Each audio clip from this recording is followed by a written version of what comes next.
Someone make it make sense. Probably a couple.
Oh my God, I'm muted. I'm an idiot. Thanks for letting me know. I wasn't even looking. Oh my God, I'm such an idiot. Hello, hello. Sorry, I'm an idiot. Good morning.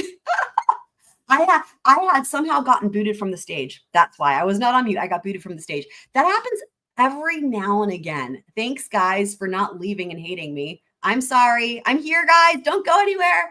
Oh, that's so dumb. You know, it's been worse. There's been times where that has happened for much longer, and that's much worse. Wow. Excellent. But welcome. Sunny Days. If you would like a custom command, let me know, and I will let Nightbot know. You guys, shout out to Iowa. So here's what was I saying? I was talking. Okay, so what was I saying? I said we have a new document, but then after this, we are going to watch the Canton Police Department audit public hearing, which just happened yesterday. So I just discovered it. I haven't watched it yet, so we're gonna watch it together. We're gonna watch that after this and see what they have to say. Very excited for that. I was also saying that as far as the new Karen Reed docs, besides this one, the rest are all pertaining to the lawsuit for Judge Bev, which I didn't grab those. They're very long. I don't mind long documents, as y'all know. But if you guys want me to cover those, let me know. That would have to be a different live stream because I have to get those documents. If you want me to cover those, let me know. But otherwise, because it's sort of adjacent to the trial in a way, because it's dealing with the buffer zone, I didn't assume that I should cover those. And therefore, that we've got this document is the only other new thing. But let me know if you guys do want me to cover those, and we will do it. You already saw it. That's crazy, Franks. Well done. And then I did, that is for sure. Meg says I figured out faster than Bob. Yeah, that's very true. I did figure it out faster. It feels like forever when you realize it, but I believe that. I totally believe that. So yeah, so Sunny Days again, let me know if you do want a custom command. And then also tonight, guys, we have the next members only live stream, and this is the trivia night. So I've got 65 questions in categories that y'all chose, including but not limited to 90s music, trial trivia, classic cars, Trees, Mythology, AT&T, CDRs, Van Halen, Kansas Killers, and more. And so we're going to have trivia night. And also we are going to continue our deep dive with Twin Flames. I've got plenty more. We're going to go through the entire Vanity Fair article, and I've got way more stuff. So that will be fun as well. I have it scheduled for 10 o'clock. I may have to change that to 11. It depends. I'm waiting to hear back from some students, but hopefully I'll be able to keep it at 10, and I'll keep you guys posted if anything changes in the community, or posts, whatever, on Facebook and also in the Discord. And I'm trying to think if there's some other updates as well. For anyone who's out in the storm area, definitely check out my brother's YouTube. As I just learned, he's actually, Ryan Hall, y'all, has been relying on him. I just learned this. Like if you guys ever watch Ryan Hall, y'all, he has like certain chasers where he's tracking them. Apparently he tracks my brother and uses my brother's live streams. And the way that I learned this was from a friend of my brother's who was watching and happened to see an EDB super chat pop up at the same time Ryan Hall mentioned to my brother and was showing his footage. So that's kind of like a bunch of worlds colliding at once. And then she told my brother, and then my brother told me. So I was like, that's crazy. But he's awesome. He's a professional storm chaser. So any of you guys who are out there, definitely check him out. You may also, again, you might see him on other places because a lot of people use his footage, and his name is Dan Whitaker. So you watch Ryan Hall. So yeah, just keep an ear out for Dan Whitaker, but definitely make sure to check out his channel. And so what else was there?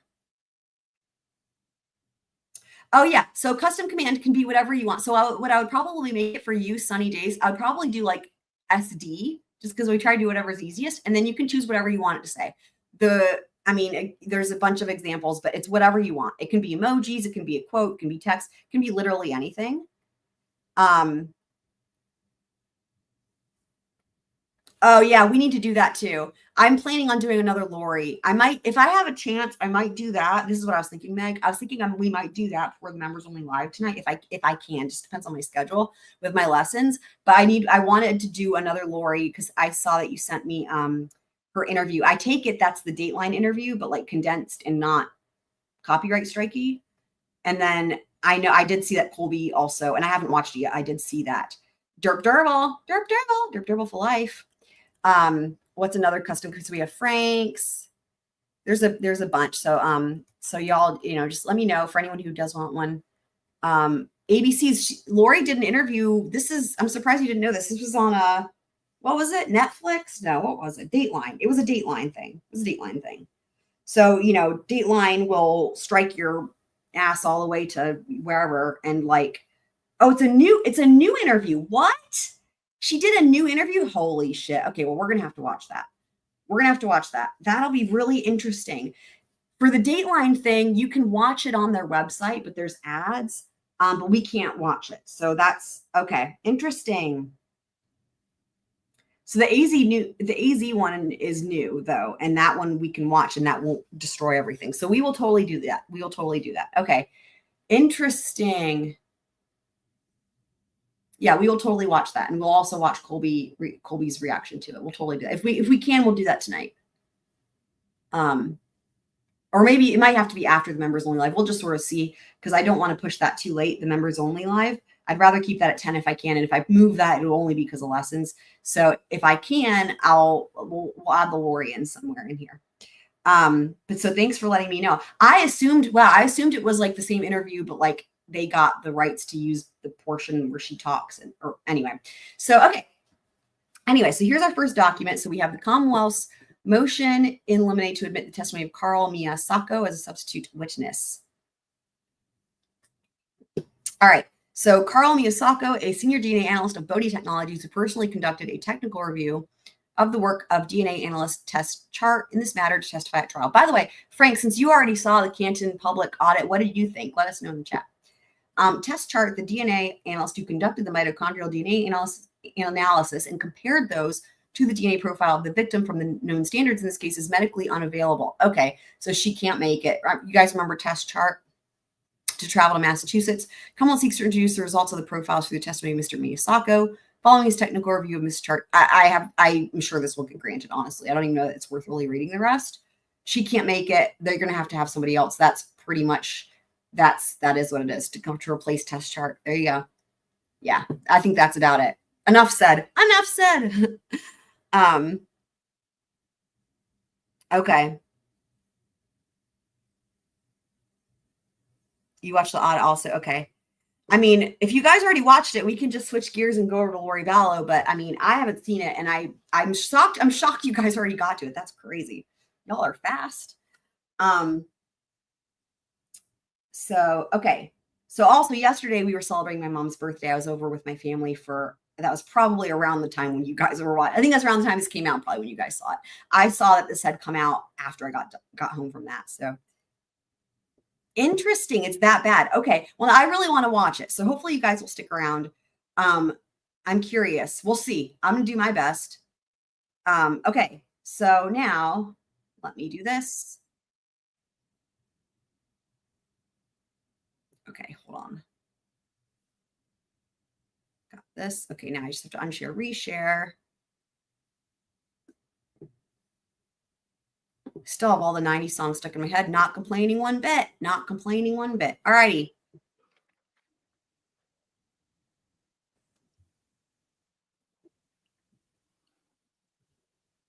Great. I'd like to call this meeting to order. Wonderful. I'm Bob McCarthy, Chairman of the Police Audit Committee, and I'd like to welcome everybody to the Police Audit Committee-sponsored public forum.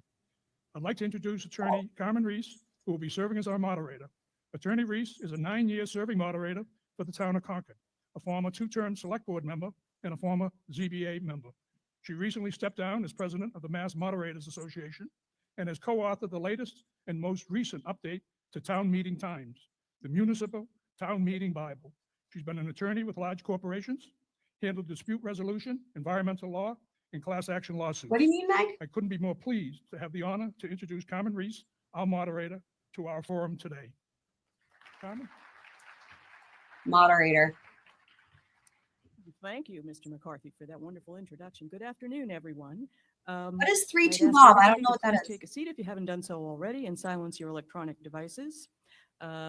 And before we proceed any further, we'll hear briefly from Chief Wendell Robrey with some public safety information for today's meeting. Chief? Thank you, Carmen. I'd just like to go over the fire exits in the event we have to evacuate the building. We're not going to listen to fire exits. To the right. Oh, weird. Also, yeah, why medical is there emergencies, nobody there? Medical personnel. Trying to pause it. Why is there nobody there? That is so odd. Were people not allowed? Because I would have expected, the town halls, right? Y'all know we were watching those until they got really lame and stopped letting people talk and went over Zoom. We watched the first couple ones over Zoom, but I would have assumed that this would have been packed. Why is it empty?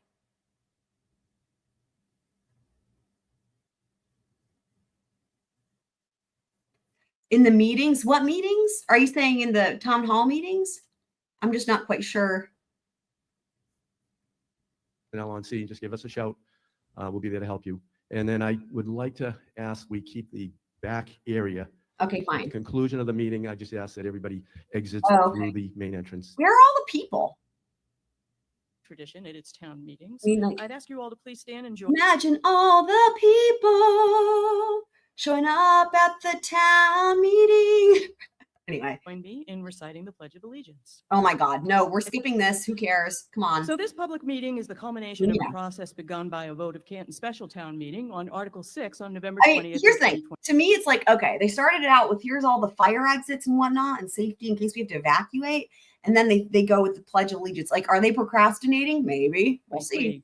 That vote authorized and requested Canton's chief procurement officer or his designee to convene a police audit committee and to proceed with an administrative policy, procedures, and compliance review of the police department to be conducted by an independent consulting firm, together with an appropriation of $200,000. We just got started. We just got started. You haven't missed anything. That vote further provided that in accordance with the Public Records Law, the results of the independent consultant's report shall be made public upon completion. Through a competitive bidding process, the very well-qualified firm of Five Stones Intelligence was selected by the audit committee to conduct the audit. The full audit report was made public by posting on the town's website on April 1st. The report took 4 months to complete and weighs in at 200 pages. We're here today to hear directly from Five Stones Intelligence about the findings and recommendations of the audit and to provide citizens an opportunity to ask questions about those findings and recommendations and the methodology of the audit. Methodology. The agenda for today. A few words about how we will be running today's meeting. And you will find everything that I'm about to say on the handout that was in the lobby. For fuck's sake, the handout. Here's the community thing. meeting sheet and the procedures for Q&A. So it took 4 months. Here's the thing. See, this is, I just pulled it up to double check. It's fiscal years 2015 to 2025. But the date of inspection was November 18th, 2024 to March 30th, 2025.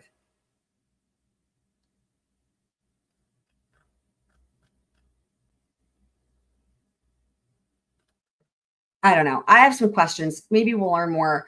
But I mean, I was thinking about this anyway since we last covered this. And I was like, huh. Because I was like, wait, wasn't it like 10 years? Like, and then I was like thinking to myself, were they working on this for 10 years? No, they were working on it for 4 months, but it goes back to 2015. But like, I don't really know. I don't know. I just have some questions, but let's just carry on here. Today's meeting will conclude no later than 5 Black p.m. Winter. and we'll begin with a presentation by Five Stones Intelligence, which should take us to just before 3:30. Love you. And we'll hold guys. questions until the conclusion of that presentation. The rest of the meeting will be dedicated to questions and answers with Five Stones Intelligence. Oh The boy. limited time for questions Wow. is reserved for individual They members get to ask them questions. Holy shit.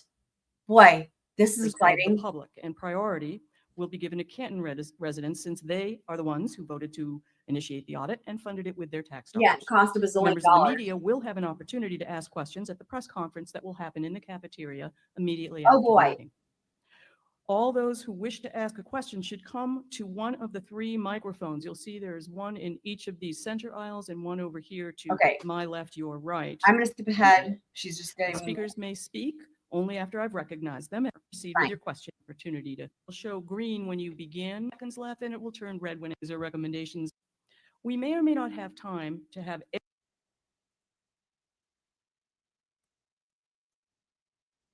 time. And now I'd like to introduce the members of the Okay, Five Stones here we go. Intelligence team. We have Matt Germanowski, want to wave, and Brian McKnight. Where are you, Brian? You're down there. Okay. Brian McKnight, like the famous. I'm going to ask them before they begin their presentation to just tell you a little bit about Five Stones' experience and their own individual backgrounds in law enforcement before they begin the presentation. Gentlemen? Good afternoon, everybody. Five No, Stones. I don't think she was from Canton. Didn't they say she was from a different town? I forget. I think it started with a C, but it was a different town. Intelligence is a investigative and intelligence firm that has also been involved in. I'm pretty sure they said she was from Concord. I'm pretty sure that's what they said. Yeah, Concord. That's what they said. Concord. Audits, nationwide. The team is comprised of primarily retired federal agents, either from the FBI, like Bailey Tinsley here. Myself, I spent almost 27 years with DEA. Matt Germanowski spent 30 years with the Federal Drug Enforcement. The cadre of employees have vast experience in investigative and intelligence services. We have government contracts that we're involved in. Now, Candace, shout out to Candace, one of our school friends, had looked up their website, which I haven't done, but she said that the website's really weird and like all about Jesus. And anyway, which is interesting. You know, and then it makes you think, right? Like Canton would have chosen a specific company on purpose. It's like you almost need a company to audit the auditors, right? Like, I don't know. Well, and we serve private clients, including law firms nationwide. That's pretty much it. If you have, I guess we'll talk later when we have the Q&A. Pretty much it. Thank you very much. Thank you. All right, the floor is yours. The FBI! Sorry, that was loud. Thank you very much. As you heard, my name is Matt Germanowski. So I'm going to walk you through this presentation. I'll also be here with Brian and Bailey to answer all of your questions. You know, so yeah, the longer they can make their presentation, the less time for questions, right? Is that what they're going to do? Please tell me that's not what it is. Entire scope of work. And I don't know if everyone is knowledgeable and or realizes what it is we were asked to do. So we're going to try and make sure we walk you through that. Well, it was all in the document. All the information we got was provided by the Canton Police Department, District Attorney's Office, concerned citizens and town officials. I know there are people in this room that have emailed us directly. We actually tried to take time and respond to any email that we received that provided us additional information or asked us to look into certain events, even if those events were not included in the scope. We reviewed everything. Like they didn't mention the solo cup, so that's a problem for me. Provided all of You the know? policies, rules, and regulations to us electronically, so we could start much of the review prior to our arrival. Myself, Brian, and Bailey have been on site probably just under 2 months when you take the time. We were up here for weeks, sometimes 10 days, sometimes 2 weeks at a time, working within the Canton Police Department and the town. We reviewed all previous town meetings. We watched the audit committee. We watched some of the select board committee meetings. We did everything we could to understand what it is your concerns were and how we could best approach this audit to give you the most detailed result that we could. One of the things that's important to understand, and if you went back and watched the interview of Five Stones, myself and Brian, we were there was very specific language presented to us from the police audit committee, and there was a very clear distinction made between an investigation and an audit. So an Dr. audit is an assessment. Bob, long time no see. I've been thinking about you. Have you not been well? You say you're back on your feet. I've been thinking about you, and I'm so happy to see you again. Oh my gosh, everyone, y'all, if you don't know who Dr. Bob is, Dr. Bob was here for Karen Reed's first trial. He came into the Squirrel Crew and immediately found a place in our hearts. He's a physicist and a retired school principal, and also has served as a foreperson on Massachusetts juries twice. So he doesn't live in Canton, but he's close by. He's been to the house. He's seen the yard. But I mean, like literally, and also just an all-around amazing person with an amazing dog. And I'm forgetting your dog's name. Hold on. Give me a second. I'll think of it. I'll think of it when I'm not trying to. It's been such a long time. So I'm so happy to see you, Dr. Bob. I hate that you had a health scare. I'm glad you're okay. You don't have to share anything you don't want to, but you can also share everything you do want to. Totally up to you. Here's Dr. Bob's command. Oh my God, his dog. Dude, I'll remember when I don't try to, because we love his dog. But, and an all-around fun person to have in the chat. Yes. So happy to see you. So happy to see you. That's awesome. Of your department. And that's what we did. We come into your department. We looked at their policies, their rules, their regulations, their code of conduct. We assessed their compliance to the accreditation standards in the state of Massachusetts. Then we took. Does it start with an R? I'm thinking an R. The dog's name starts with an R. I know Bandit. Oh gosh darn it. I wanted to remember it. Thank Bandit. I mean, just the cutest though. How's Bandit doing? I love Bandit. We love Bandit. We love Mrs. Dr. Bob also. Those same policies and procedures. And then we Right. looked at their implication through the course of the CPD's normal operations. One of the things that we want you to understand is the scope of work was delineated by the procurement committee. We agree with it. But I think there's also a public perception that we walked in and looked at whatever we wanted to look at. There were 20 sections. Each section had multiple questions contained within it, and they were selected by the town. We were presented with that scope of work, and if you look at the scope of work, which I believe is available online, there's 8 detailed pages that gave us specific directions on what it is they wanted us to assess. So there should be an understanding of how we went into this. So what was included, as I just said, is an assessment of the written policy against the accrediting authorities in Massachusetts. Our job was to come here and look for deviations of policy. And again, I would refer you back to the interview that we participated in November. When there is a deviation between policy and application, the thing that you as a town or a resident of the town should want to know is why. All right, and there are many factors that can explain notice I didn't say justify, but there are many factors that go into whether a policy is followed. Oh, wow. Okay. Or deviated from, and we address those as we move through. You know, the fact that he says that makes me think he's thinking justify. You know what I mean? It's one of those things where it's like, I'm not thinking that, but now you've made me think that. So well done. Not. One of the things we did not do, and I think there's been some concerns, we weren't here to reinvestigate any crime. We're not here to collect new evidence. We have no law enforcement authority. We don't have subpoena authority. I can't compel someone to speak to me.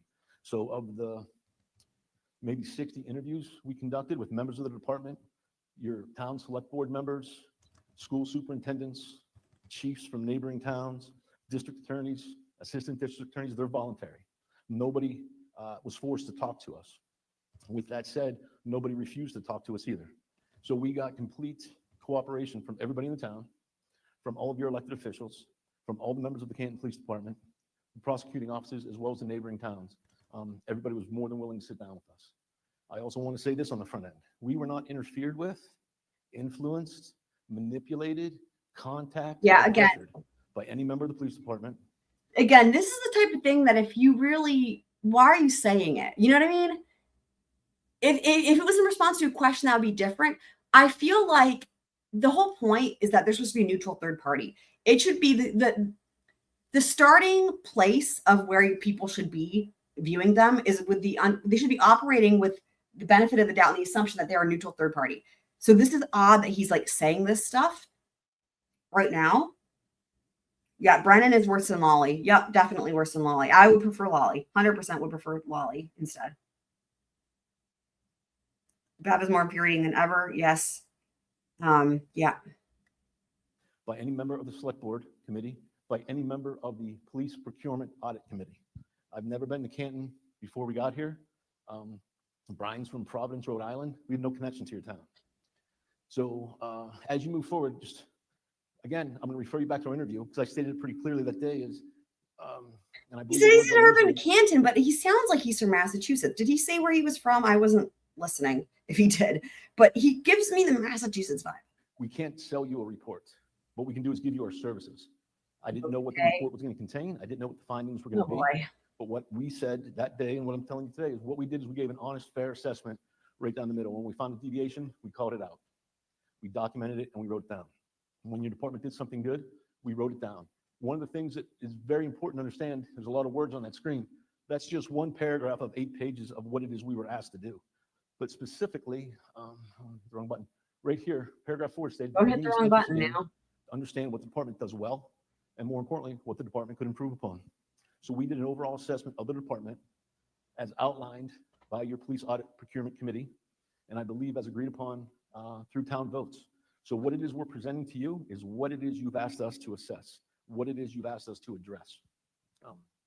And that is important too, because part of our job to answer to the citizens of the town is to understand what the environment is. So a lot of our time, hours and hours of our time, were spent watching some of these meetings, some of the town halls, some of the votes, to understand the concerns of the town and what it is that brought us here. Look, I think I see a new scroll friend in the chat. Welcome, welcome. CPD Ride Along CJC. I'm that I can guess what the CPD stands for. Not sure about the CJC. The scope of work is very limited. This is an audit, not an investigation. Also, LOL, no tampering. Yes, welcome, welcome, welcome. For anyone who is new. Oh, right. Okay. So you've been here before because I recognize, thank you for that. I know you've been here before. So welcome, welcome, welcome. Because it was your scope of work, Right. your request for services that we replied to. So that's how we ended up here. And this is how we moved through this bit of information. The areas of review, these were our 19 to 20 sections. Each section contained multiple bullets underneath it that we addressed. It was in the report, somewhere on page 4 or 5. We stated the report was structured in the exact way the scope of work was structured. So rather than write a report where people had to cross-reference and say, well, did they answer this? Did they answer this? The sections as outlined in the report were the sections as outlined in the scope of work. So you could look at number 1C and go right over to the report 1C, and you could find your answer there. Mm-hmm. There's a question towards management and culture. We were asked to assess the morale and culture of the department. So clearly we're not in a vacuum. We turned this report over Tuesday. I mean, it is interesting that was such a huge component of this. I mean, they really did put a lot of emphasis on the morale of the department and the wedge between the community people and the law enforcement officers. And like, I understand like that's important, but like y'all have bigger fish to fry. I'm sorry, I'm not y'all as in him. Like, okay, as a third party agency, they should have assessed that there's way bigger fish to fry. Especially because, like they said, the morale within the department itself, like the camaraderie within the department was really, really good. It'd be different if you had problems within that as well. But like, in other words, in a way, it's almost like the divide between the townsfolk and then the law enforcement officers is even stronger because the law enforcement officers are all sticking together, right? So like, but for their own mental health or whatever, right? I don't mean to downplay. I don't mean it like that. What I mean is like you could see how there could be concern, right? Especially if there's low morale within the law enforcement officers too. So I'm not trying to downplay that, obviously. But what I mean is, like, when you compare it to red Solo cups, maybe more emphasis should have been spent on like those issues and like inverted Lallyport videos versus, oh, by the way, that's another thing, Dr. Bob, that you missed. Well, no, you knew about the inverted Lallyport video, but they got a lot more Lallyport videos that were just still rolling in. And that whole thing is insane. That whole thing is insane. I don't even know how to summarize that, to be honest.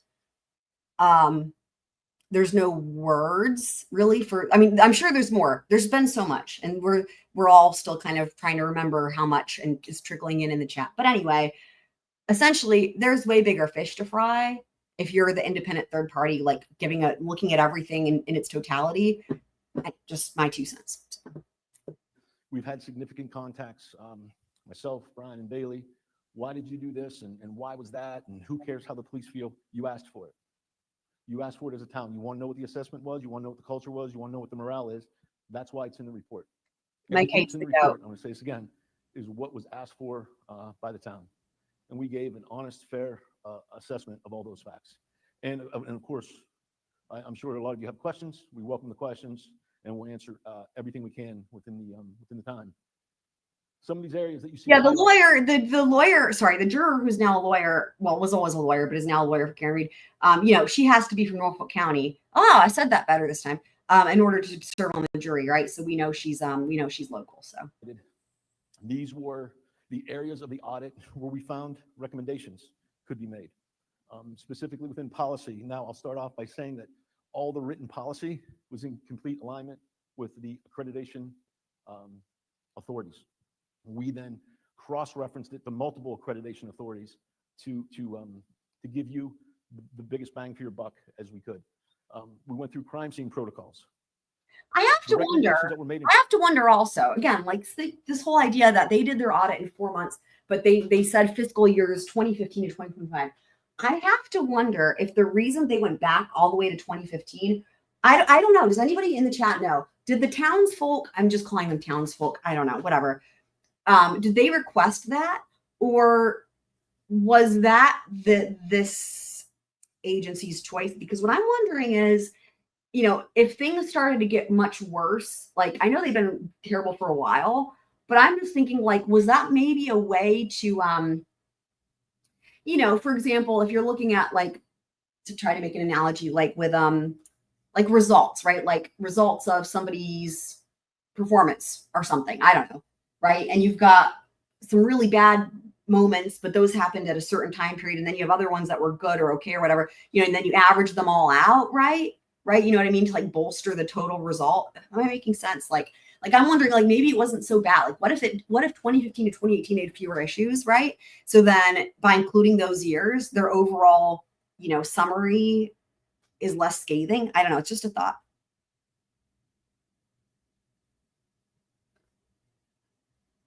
Oh, and also ABC's docket just put something in the Discord. Let me take a look.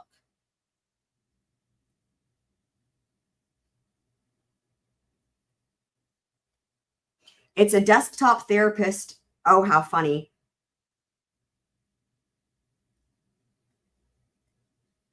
Oh my God. Fender, you definitely need to get this. It's that is so funny. It's a desktop there. Wow, they did a really good job with the chair. Batteries included. 16 sound phrases of emotional support. Oh, this is really funny. Oh my gosh, I love it. I'm just looking at it on Amazon here, and there's a little video.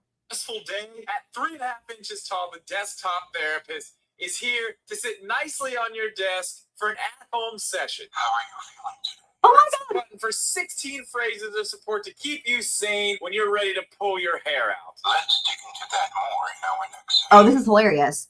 Fender, do you have Amazon? Because for anyone who doesn't know, Fender is in India. Do you have Amazon? That is amazing. PowerPoint, right? The PowerPoint. This is literally the audit, because I have that. Like, that's available for anybody, and we've gone through like most of it. At least the findings or whatever.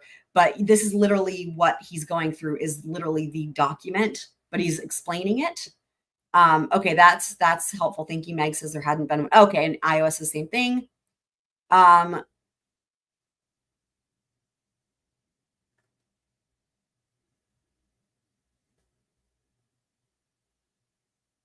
Interesting. So the first result, when you Google stones intelligence, are you saying that you add the word fixer in the Google search, or? Okay. I don't know. I mean, I know people who are in Europe who don't have access to Amazon. So that's why I was just asking. Because it's on Amazon. And the link is in the Discord in the Scroll Crew for anyone that wants to take a look. Okay.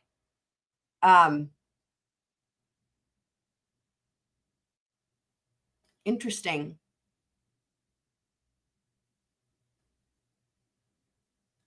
Sunny Day says, who's joining us from Australia. Shout out to Australia. By the way, I love crocodiles. This sounds like just another gaslighting, whitewash propaganda meeting so far. Yeah, I think that's kind of where we're headed. So. And crime scene protocols relate to all crime scenes. So when we make a recommendation, we're not talking about specifically one case or another case or another case. It's a summary of what we've seen take place at multiple crime scenes. And we have reviewed crime scenes for the Canton PD that go back almost 10 years. However, we all know there's two very significant cases, and they just don't occur a lot here. So we didn't shy away from those things. We addressed those as well. As I told you earlier, this is our methodology. Everything we could review ahead of time, we did, whether it was a meeting or a policy, a regulation, a code, any kind of case file or electronic report that could be sent to us. We reviewed them prior to getting here to make our time here more efficient and more productive. We then took everything that we found, everything that we read, everything that we learned, and applied it against what was done in the field. And that's really how any assessment should occur. You have to ask, what are they supposed to do? What occurred? What did they do? And if it doesn't line up with what was written and what was performed, then you have the question of why you have that deviation. That's what our report is. So I'm going to pause it real quick and just see something. How long does he continue with this before they get to questions? I'm not saying we are going to skip it, but like, I want to see the questions, like, because if he's just going to read through this, like we've already, there's where the questions start. Okay. Guys, let me know. Do you want to hear him read through the rest of this, or do you guys want to skip to where people start asking questions? I've actually never seen Crocodile Dundee. I just love crocodiles. I never really thought they were cute until I went to Costa Rica and saw them in person. Costa Rica, when I went there, is when I fell in love with crocodiles and sloths. Okay, Meg's saying questions. Oh, that's interesting. So y'all let me know if you want me to skip to questions. Yeah, Meg has a thing. I have no problem with the spiders. For me, sharks is like literally the only thing that I'm like can't do. But that doesn't mean I don't. I mean, I love swimming in the ocean, but like I'm just thinking about. I know Australia has a lot of great whites, but I mean, it's like, and to me, I'm like, I know the odds are too slim. Like it wouldn't prevent me from swimming. I'm just thinking like of all the things of Australia, the one thing that I would be concerned with at all, if anything, would be the great whites. I have no problem with the spiders. I have no problem with the crocs. My problem would be I would want to hug it, and that would not go well probably for me, but I would want to hug it. Vendor saying questions also. Okay. Yeah, sloths. I just love sloths. I call them sleuthies. Oh my God. I adore. Okay. So we've got a couple people saying questions, so that's good enough for me. So let's just take a little jaunt. We'll just skip a doodle ahead here. All right.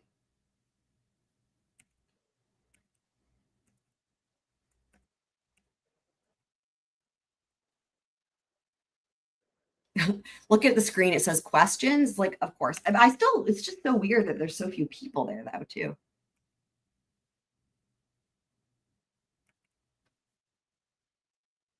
Why are we buffering?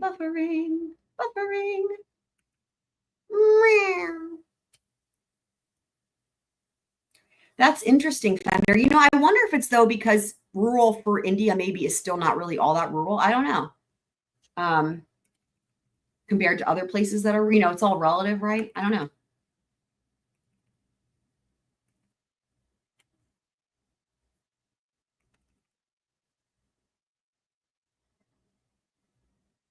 Wow, it's just having a moment.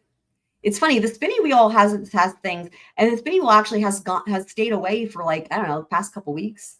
but there was a time where it was like being real finicky and then it got better. I got better and now it's back again. So, okay, now there's no sound. That's not me. That's the video. They don't have their sound on.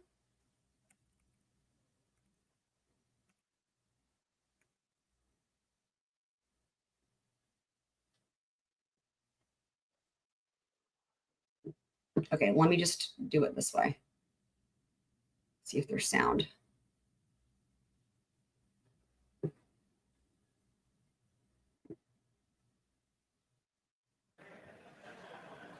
Okay, cool. Looks like they're just getting started with the questions. Excellent. Wow.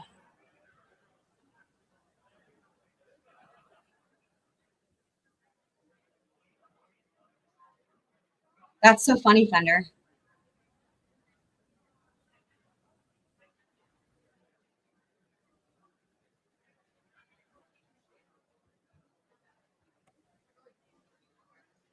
One in each of the aisles here for Canton residents and one for anybody over here on my left or your right. And once again, when I recognize you at a number microphone, you can begin with your question and I will have the lights here going. And I think it may turn yellow at 1 minute as opposed to 30 seconds. So we'll see how this works. Microphone number 2, please, and your name and your town, please. Hi, I'm Ashley Bell. I live in Canton. So in the beginning of the report, I think it was under policies, under recommendation 6, I noticed that the audit states that a detective in the Sandra Birchmore case had written that it was suicide in his notes, but you guys had said that she had been killed by strangulation. I just wondered what made you decide to say that, since the Massachusetts medical examiner hasn't officially changed the cause of death in her autopsy report. So I just wanted to see where you guys were. Also, one more question. Would you have wanted this audit to happen if this exact situation was happening in your town? Would you have voted yes for the audit? Let me answer the first question first. When we were hired to review policy and procedure in relation to crime scene. What's going on with that dude's from the hair? police department. The Sandra Birchmore case was one of the cases that we reviewed police reports on. Numerous police. What an interesting haircut. I'm not sure. We're not sure what to make of this. Is this a newfangled thing? Numerous police reports that we reviewed, probably 7. Several detectives that responded on February 6th in the second call. And I think there were at least 5 police reports written on February 4th when the responding officers found her. We delineated in the report that one of the detectives He's not answering the question at all. inadvertently wrote suicide. You know what this reminds me of? Honestly, it's not quite as bad yet, but it reminds me a little bit of Jeff of the Twin Flames cult when he's asked a question and is like just talking and like there's no content at all or no substance. It reminds me a bit of that. It's not quite as bad yet. Would So purposely write that when the ME's report had not come back yet, even though the ME's report came back with that finding. I spoke to the detectives. The first ME report came back as the Commonwealth came back that it was a suicide. But he wrote the report prior to that. We had discussions with the detective lieutenant, who was a sergeant at the time, and it was written. I don't think it was written purposely. And to your point on the note, why we noted that the Stone police officer Matthew Farrell was later indicted for this strangulation. That was from the indictment from the federal government, from the United States Attorney's Office. That's why that was written in there. Okay, and I think there was a second question. Oh, the second question, I'm not really sure. I mean, I'm a lifelong police officer in federal agencies. Wow. I spent 35 years in law enforcement, my first 9 years. And he was good. He was going to try to not answer that. And now, dude, good for the moderator though, for like being like, hey, you can't just like pussyfoot. Sorry for the languaging. Can't just skedaddle on out without answering the question. from the federal government, from the United States Attorney's Office. That's why that was written in there.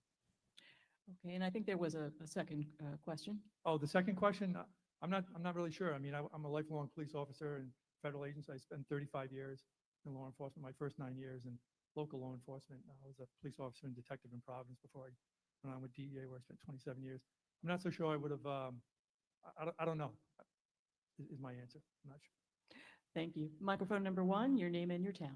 Hi, Mark. Can I add one thing to that? Oh, wait, hold on. We have an addition to the last comment. Just for clarification on the recommendation also, a police officer can only report on what they observe. So the verdict. This is gonna be weird. Apparent suicide. There would have been nothing wrong with that. So a police officer is going to, Interesting. may assess. This is interesting. Why is somebody else jumping in? Like, you know, if this was in a hearing or whatever, or, you know, making argument before the court, it'd be like, this is like totally weird, right? You know, they all say like one horse, one rider thing. You know, it's like, this is very odd that he's jumping in to like add, like the other dude's answer was inadequate. Interesting. The manner of death, but the coroner is going to really assign the cause of death, right? So if I walk in and I see someone with 3 bullet holes in them, apparent gunshot wound, coroner's going to say, no, they were strangled, killed, and then shot. So I'm going to ask you not to speak Understood. from your chair. yes, I'm Okay. sorry. That's my full comment. I'm All sorry. right. I just want to Okay. make sure you got your answer. Yeah, well, he just jumped in and started. Microphone Dude, number 1. Hi, Mark Grossman, Canton.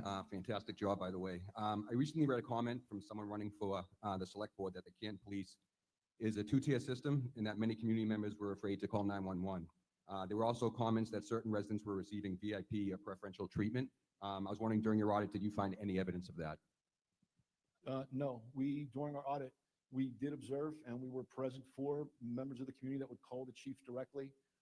And ironically, they were appointed and or elected officials. So I'm sure that, again, in a town the size of Canton, let's be realistic. If there's 28,000 people, you're going to know somebody. And to have a member of the community call me as a police officer, that should be what you want. However, what has to happen for standards is that officer, if I get a call and it's like, hey, Matt, can you come help me? If it's life or death, yeah, I'm coming. And I'm going to radio in what's going on. If it's Matt, someone knocked my garbage can over, it's going to be like, hey, Mark, I get it. Do me a favor, call the desk, file a complaint, and then we'll go. The specific answer to your question, do we see special preferential treatment? No, we haven't seen that. Thank you. Microphone number 2. My name is Alan Keith. I'm a resident of Canton. Proceed. I have questions in 2 areas. One, with respect to the asset forfeitures, which I was, to say the least, shocked. Is it, in your experience, common or ordinary practice for asset forfeitures to remain with the law enforcement rather than reverting to the town for an appropriate appropriation? Yes, now I'm going to let Brian talk more about that because he handled that, but that money is specifically for the towns. Under DOJ guidelines, after that money is seized, it goes back to the department to be used for law enforcement purposes, be it training, be it the purchase of additional equipment.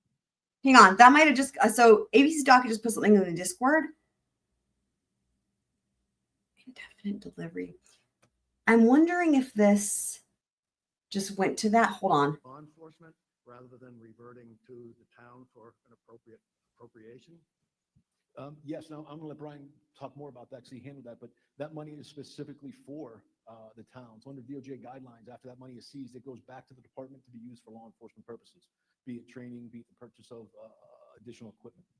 Oh, So, and I guess part of your question was, should the town approve all the expenditures of that money? Say the chief wants to go out and buy 15 tasers for her police officers.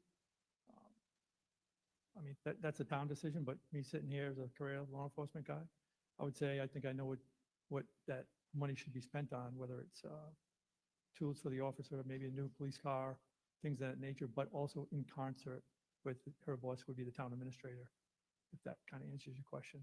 I mean, that money is overseen by the finance department.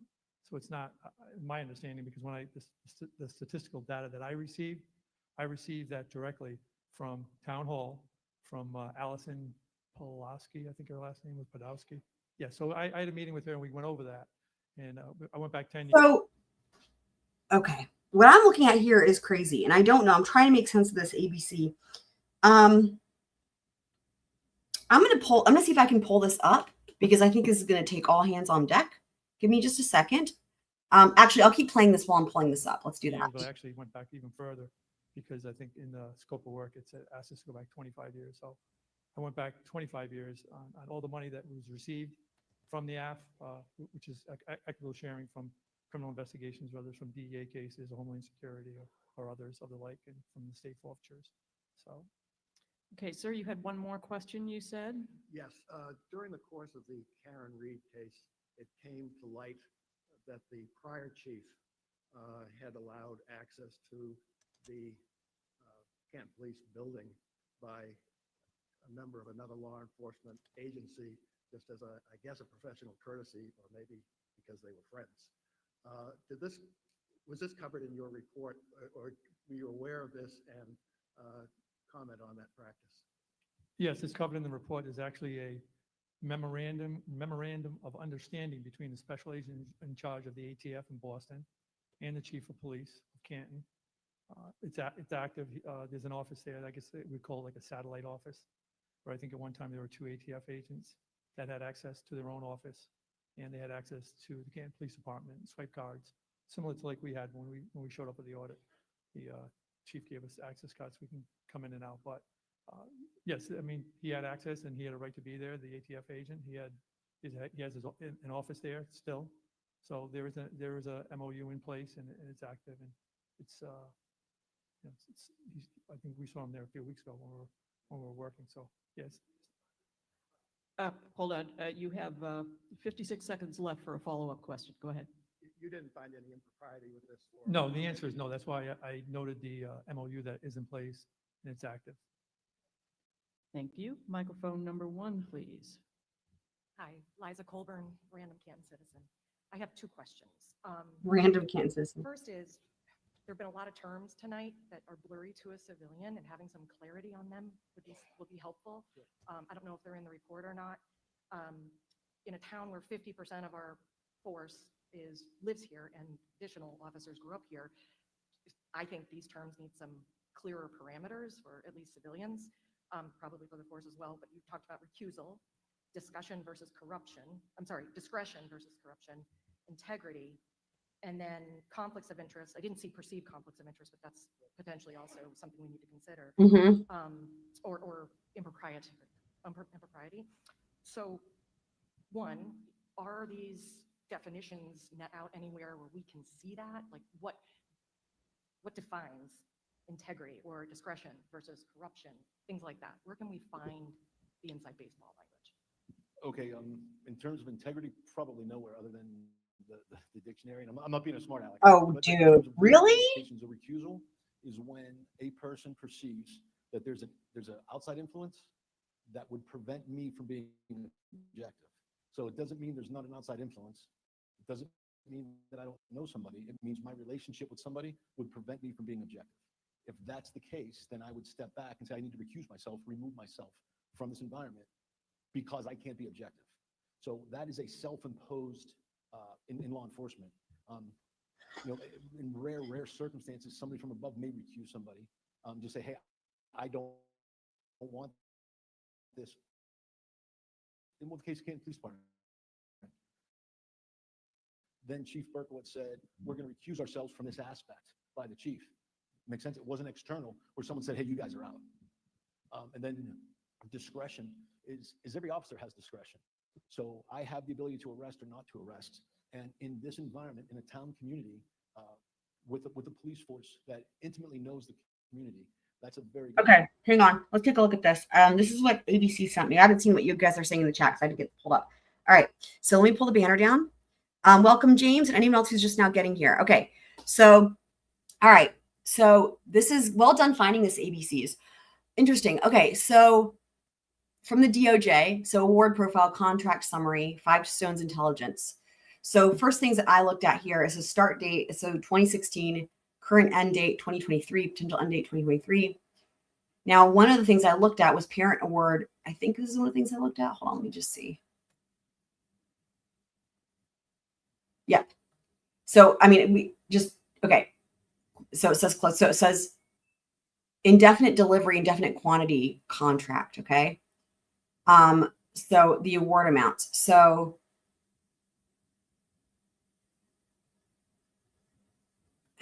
where was the one?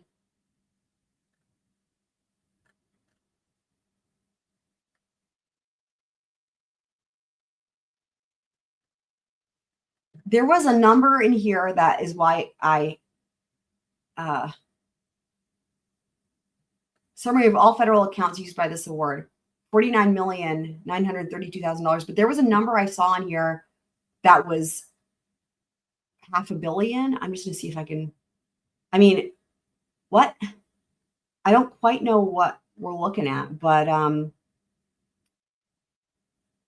what else did I mean, I'm just so shocked. Like I clicked on something else. Maybe it was this. Let's see here. There we go.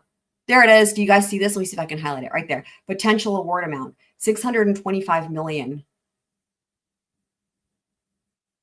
What?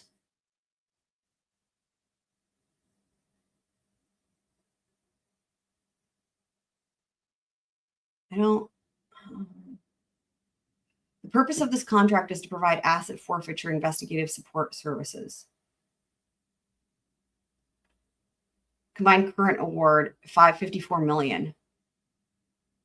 So that means they've already been given that money. Count of child contracts. What's a child contract?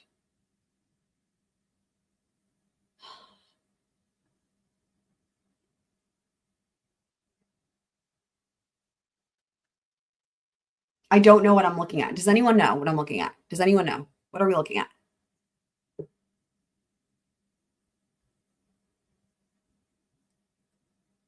So are they performing services for the DOJ? Is that what it is?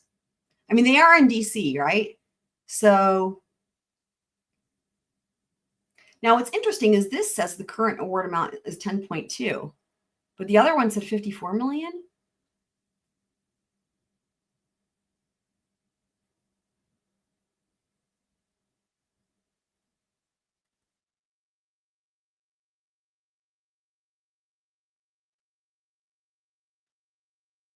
Like, how is this is different? So this is like, so, okay. So here, oh, related awards. Okay. Is this to 5 stone? Hold on. Let me just go back to this other tab. Yeah, it is. Okay. This is crazy. Okay. So we've got this one here, and then we've got the related awards. And that's the one we just looked at, which is here. This is the one that is way more money.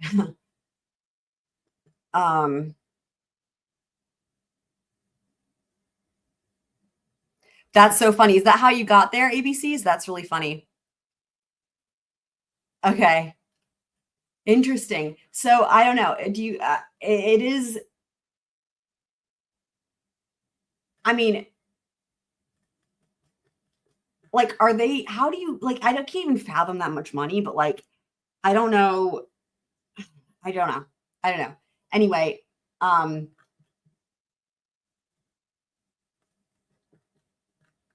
child related accounts. I don't know. Okay. We'll go back to the thing. But that's just something, you know, who knows, somebody maybe at some point will have some, I'm trying to think if we have anyone in the scroll crew who like works for the government. And I don't think we do, which is fine. But, you know, it would have to be someone specifically who would have any type of knowledge about that. I don't even know, someone who works for the federal government, you know, anyway, the FBI, you know, that type of thing. Anyway, okay, we're going to go back to the meeting. So garden variety, Joe has kids. They knocked over a garbage can. They stole Doritos. I show up and I have the choice now. Do I arrest this kid? Right. Impact his career and give him a record and or let him face charges?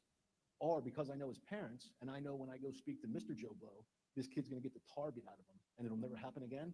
I have the discretion to go do that.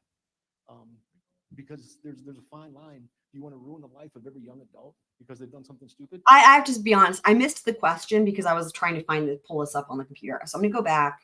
But also what he's doing, it sounds like he's dodging the question because he's answering with a hypothetical. So just, you know.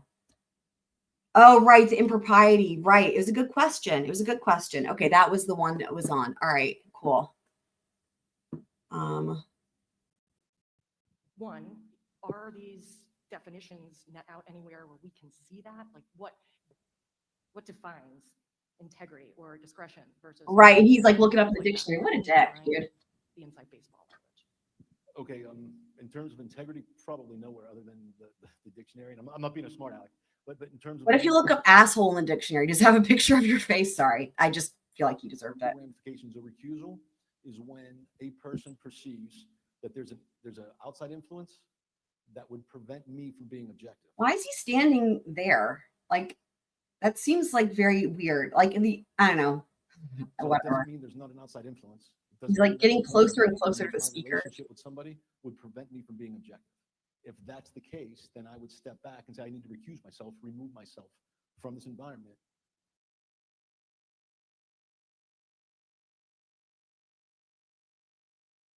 Because I can't be objective. So that is a self-imposed in law enforcement. You know, in rare circumstances, somebody from above may recuse somebody. Just say, hey, I don't want this. In one case, Canton Police Department. Then Chief Berkowitz said, we're going to recuse ourselves from this aspect. So that was dictated by the chief to the guys, yet it was self-imposed by the chief. Makes sense? It wasn't external where someone said, hey, you guys are out. And then discretion is every officer has discretion. So I have the ability to arrest or not to arrest. And in this environment, in a town community, with a police force that intimately knows the community, that's a very good thing. So garden variety, Joe has kids. They knocked over a garbage can. This is they crazy. stole Doritos. I show up and I have the choice now. Do I arrest this kid and impact his career and give him a record or let him face charges? Or because I know his parents and I know when I go speak to Mr. Joe Blow, this kid's going to get the tar beat out of him. What do you think she's thinking right now, guys? What do you think she's thinking right now? Can you guys let me know in the chat? What do you think she's thinking right now? Let me play this last little bit again with this hypothetical. What do you think she's thinking right now? This, what does she call herself? Some random person from Canton? What is she thinking as he goes with this hypothetical? And in this environment, in a town community, with a police force that intimately knows the community, that's a very good thing. So garden variety, Joe has kids. They knocked over a garbage can. They stole Doritos. I show up and I have the choice now. Do I arrest this kid and impact his career and give him a record or what do you guys think she's thinking? That's interesting. Thank you for letting us know. So, you know, what's interesting too, right? Here's what I'm wondering. One of the first people that asked a question, it was the older dude, and they brought up asset forfeiture, and it seemed like they were talking about like if a town is incorporated by another town. And I'm wondering, is it possible that there's a reason that is that what they do? Is that what they do? Is that where the money is? And is that why this particular group is being involved? Because there's because I know that the locals they've talked about that, right? At the Canton Select Board meetings, that's come up a lot and they've asked for it. And I wonder if they're thinking that this might have to happen. And so I don't know. It's just interesting that there was an overlap there. So Sunny Days is weighing in on what this lady is thinking. You haven't answered my question.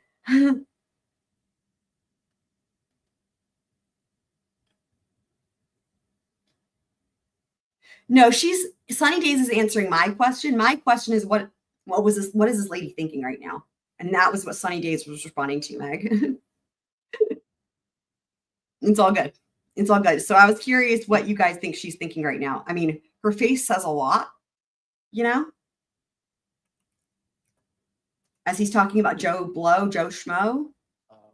With a police force that intimately knows the community, that's a very good thing. Watch as it goes through. Joe has kids. They knocked over a garbage can. Look at that. I mean, they stole Doritos. I show up and I have the choice now. Do I arrest this kid and impact his career and give him a record or let him face charges? Or because I know his parents and I know when I go speak to Mr. Joe Blow, this kid's going to get the tar beat out of him and it'll never happen again. I have the discretion to go do that. Because I think she's just waiting for him to stop talking so she can ask him, because he's not answering the question at all. You know, it's funny. Initially, again, it was the other dude. This dude just took the fuck over. He just took over from the dude with the weird haircut dude. The other dude just took over and is encroaching upon the citizens by getting closer to where they're standing, even though the microphone, it doesn't make a difference. He's got a microphone. He can stand where they were standing before by the table. He's encroaching in closer to them, even though he's got a microphone. And he's like took over from the other dude, Like he came in after that first question, like, here, let me add this. And then he just stayed there like weirdly. And I think she's just like, I'm just waiting for him to finish talking so she doesn't have to be rude and interrupt him. But we'll see. I just, my multiple big size. Yep. There's a fine line. Do you want to ruin the life of every young adult because they've done something stupid? Now it's a fine line. What the fuck? If they do something serious, then it is what it is. But that's what I talk about. So because I choose not to Oh arrest my God. this young man for shoplifting, the store owner, one, has to say, I'm not going to press charges. All right, so that's my victim. And he says, I don't want to press charges. I'm not going to do anything like that. I still now have that discretion. I'm going to take him to his parents. I'm going to let his parents discipline him because I know the family. They're a good family. The kid did something stupid, and I'm going to give him that chance. That's not corruption. That's discretion. It would be corruption if the guy wants to press charges and I say, no, you don't want to do that. I talk him out of it. Or if I take the kid out and say, run, that's corruption. Does that make sense? Yeah, but it's blurry. It does, totally. Well, But I understand where it can get a little blurry. It is And that's where blurry. if you know somebody, the rules may be a little different for you. Quite possibly. But if the department's documenting everything, then it's transparent because that contact I just described should still go on paper. So the fact that I take that route of discretion doesn't mean I don't document it. It doesn't mean I don't record that contact and I don't put on paper. I have a question though. If something's never documented, then how do you know that it exists in the first place, right? Like you can't assess that it's done wrong if it was never documented, right? I mean, obviously that goes without saying. She'll probably follow up with that. My decision was. So it can be done without a sense of its Exactly. I mean, come on. And That's I what I'm think the second part of my question, because I think I still have time, is speaking to the recusal. Mhm. If a local department has recused themselves because of a conflict of interest or perceived conflict of interest in the instance of an unattended death. Yep. Once MSP is on scene or taken over, apparently you don't really have to pass the baton, but if they've recused themselves, is it protocol for the perceived murder weapon to end up back in CPD custody? A chain of command back at CPD versus say at an MSP barracks? And of course, the answer to that is if I recuse my whole department, no. But what was done is there was supposed to be a recusal as it related to the in-depth interviews. Now I'm letting them use my facility. So, that's a hair split that everyone's going to have an opinion on, which is why our recommendation is don't recuse yourself. You're a police department, you're a professional police department, do your job. If you have officers that you don't feel have the ability to do their job without recusing themselves all the time, then there's a bigger problem in the system. And the only thing we can tell you sincerely is based on what we observe, that's not the case with the police department. So would it What? Don't recuse themselves? What?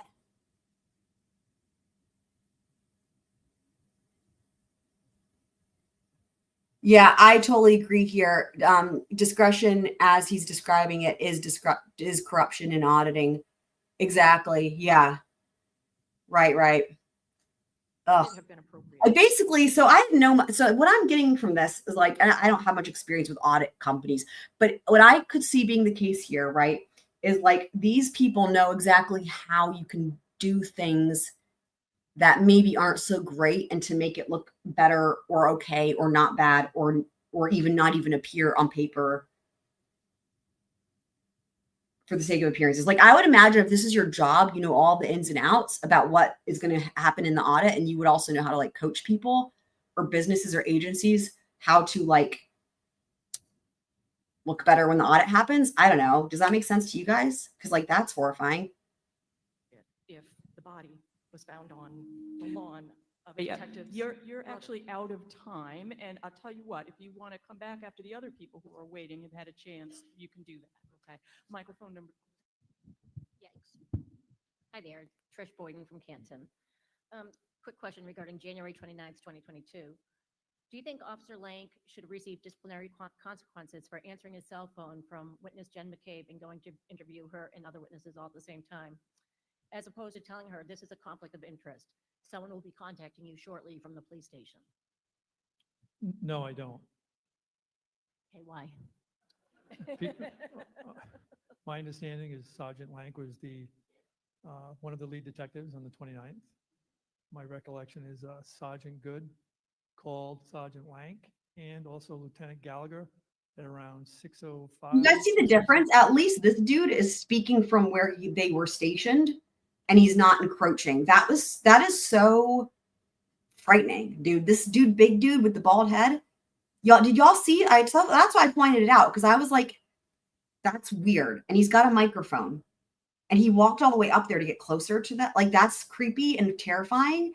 And like, I don't know. I don't like that at all. I don't like that at all. 6 a.m., shortly after receiving the call from Jennifer McCabe, where they had found Mr. O'Keefe. And he has the Right. ability, the experience to 100%. conduct interviews, to respond. I didn't see anything out of the ordinary with him taking the call. Yeah. I mean, but really, it's real. I didn't feel, that made me feel uncomfortable. And like, I don't feel uncomfortable often, to be honest with you guys. That made me feel uncomfortable, especially because there was so much space between them. And he kept inching closer and closer. And his body language was really, I don't know. It just didn't, I don't know. The second call that he received when they cleared the scene, and I talked about Very this with weird. numerous detectives, including Mike Lank, who I have a lot of respect for. I think he's a good investigator. In a perfect world, the second interview, thank you for calling. Come over to the police department and we'll put you on the record, and we'll get the rest of the story. Meaning we'll conduct a further witness interview relating to the information that she had on the defendant, Ms. Reed. So hopefully that answers your question. I have to also say, I really find it hard to believe that they could do an audit to what they're supposed to be doing for 10 years worth and do it in 4 months. That seems impossible. I mean, I would find it hard to believe that you can even interview all the law enforcement officers that were involved over 10 years and do it in 4 months, even if that's the only thing you had to do. Like, does that make sense to you guys? I still can't get over that. I can't get over the 10 years and the 4 months. I'm still stuck there as well. Police station. They did it at someone's home, and then they did Mhm. it at her home. So she didn't go to the police station for any interviews. My understanding is that around 6:40 in the morning, there was a couple interviews. One, Sergeant Lank went into the house and had a discussion with Brian Albert, Nicole Albert, and Matthew McCabe, and I got that directly from a police report. Later on that morning, around 9 a.m., Jen McCabe called Mike Lank while he was at the Canton Police Department and asked him to come to 34 Fairview Road. He responded back over 34 Fairview Road, where he received more information from the witness, meaning Jen McCabe. I didn't see anything wrong with any of that in a perfect world. The interview at 9 a.m. probably they should have considered bringing him to the Canton Police Department.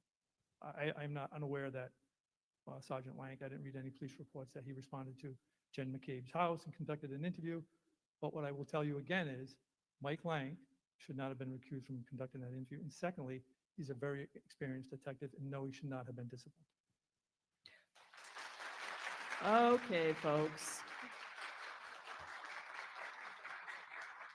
Okay, let's try and keep it down so that we can use Weird. the time we have. That's weird that people were clapping, because the tone that I'm getting from everybody asking questions are people that clearly are skeptical. What do you guys make of that? Where was all the clapping coming from? Also, because like there's not even that many people there. Interesting. Have to get Was that like somebody played that on a speaker? Like, did one of the law enforcement officers have that queued up, ready to go? And did she practice scolding people? Like, I don't know. Very odd. questions and answers from Three Stones here. Microphone number 1, please. Yes. Did she just call them 3 Stones? Did she just, hold on, did she get the name wrong? No. Oh, Lank's family? Are they that large in number?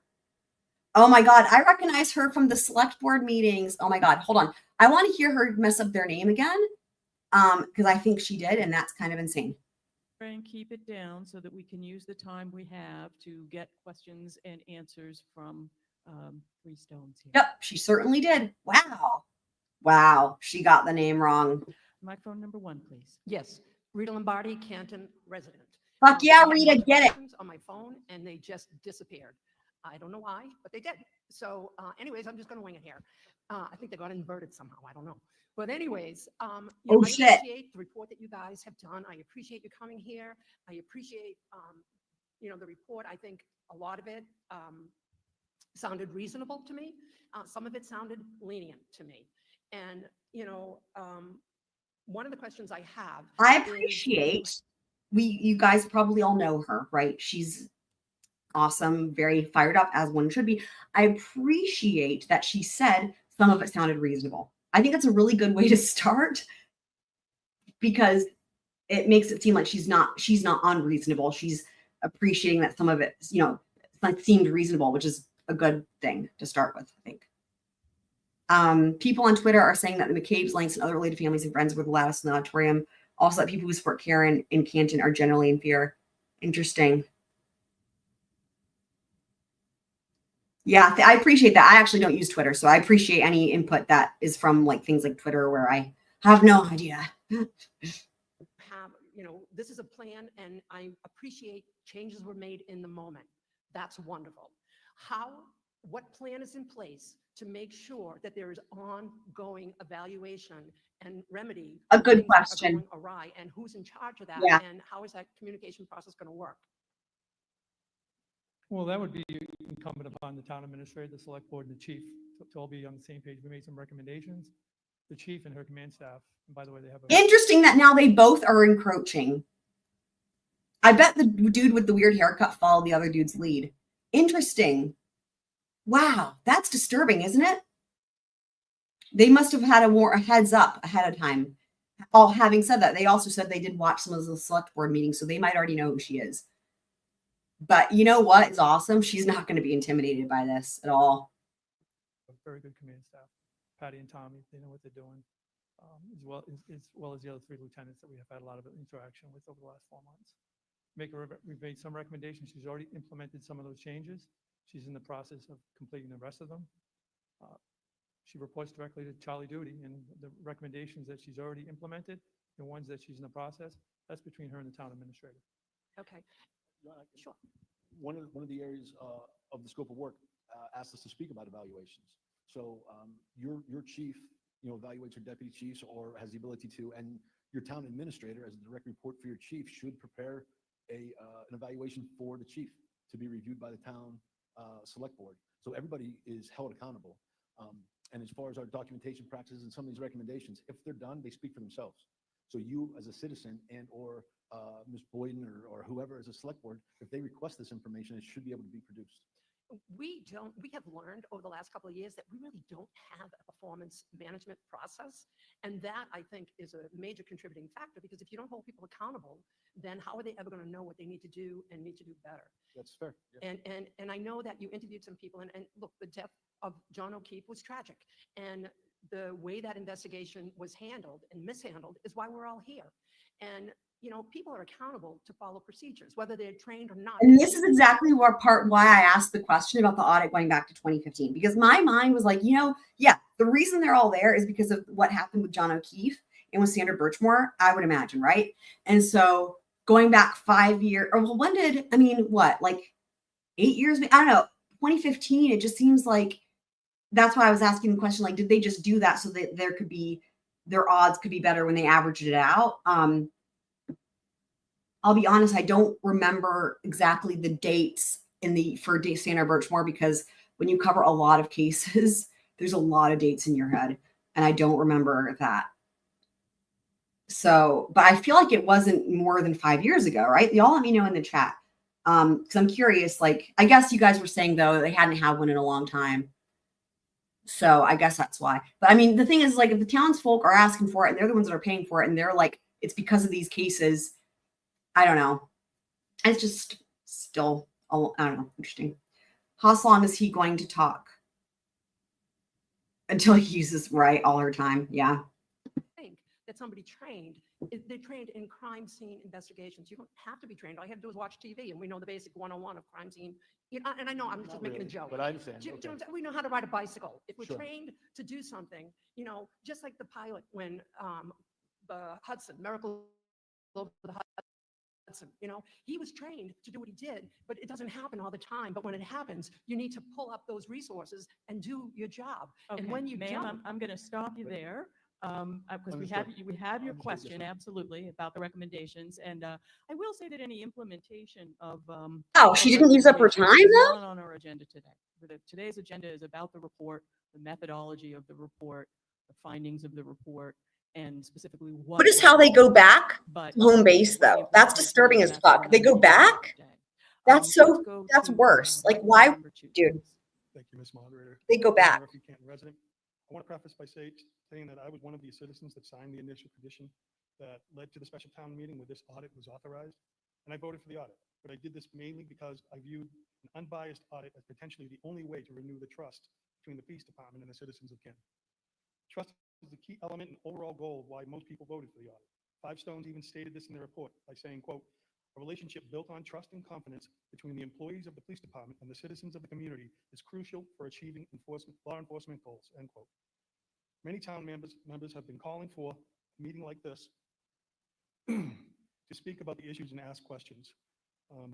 I think there should have been several meetings like this during the audit process.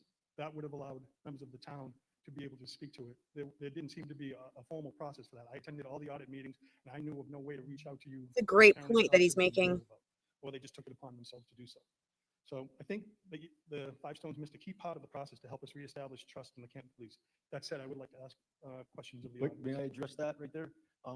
We have no say on how that contract was written. So if there were to be updates, we would have provided them. And I can tell you after our first trip up here in November, I received an email from Mr. Clow on November 27th. We provided Mr. McCarty an email based and provided him an update on our first trip up here. Mr. Clow then reached out to me and said, well, perhaps you, Mr. Germanowski, want to brief everybody. So I did. I forwarded that email to everybody. I was then given direct, specific instructions. I have one point of contact, and that's it. The way the contract was written is we did the investigation. And this is very unusual. Usually you provide a report. You don't provide a report and then go to a town meeting and go to a town presentation, which we're fine to do. But regarding this presentation, the timing of it, we have nothing to do with that. And we specifically said, tell us where to be, when to be there, and we'll be there. In terms of the status and updates, if you go back to the interview, I had said at that time, I'll be your point of contact. If anybody has a question, call me, email me. I didn't get any. Now, I did get a lot of emails that we addressed in the report. So I just want to make that clear. That was not an option Five Stones had. So we're following what was written in the contract in terms of how we responded and when. Okay, microphone number 2, your question. So yeah, I'll let others comment on that, and I'll ask my question. Given your review of the Canton Police Department hierarchy, and referencing the audit committee meeting on April 3rd, you mentioned the chief reports to the town administrator who reports to the select board.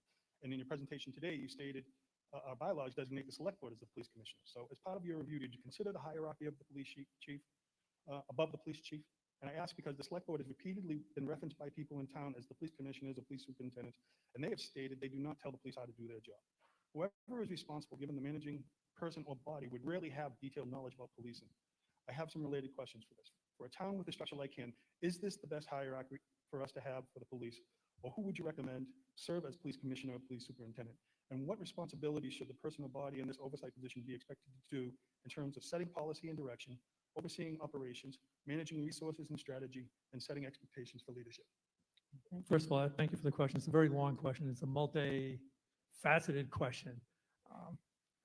The select board, I guess they're all police commissioners, I guess all 5 of them, from what I read. I think the system that you have in place right now where Chief Rafferty reports to the town administrator, I don't see anything wrong with that. I think it's such a small town. You have such a small select committee. There's only 5 people on the committee. I don't think because we interviewed them all. We interviewed all 5. I don't think anyone is missing any information. I think the information flow when they need, if they have a call, say, hey, what's going on in the town, they get it. There's not a lot of communication back and forth directly to the chief. I think Matt had addressed that in the presentation. But I think the hierarchy, the way it is right now, where the chief reports to the town administrator, I think that is appropriate. Be similar to, the chief of police in the city of Providence having, direct dialogue with the mayor, right? I mean, it's set up a little different. It's a bigger city, but it's not uncommon. When I was running the DEA office in Chicago, I had a lot of interaction with the mayors. A couple of different mayors. I was with Rahm Emanuel was there, and then Lori Lightfoot, and the superintendent of the Chicago Police, which is the 2nd largest police department in the country. It was direct right to the mayor.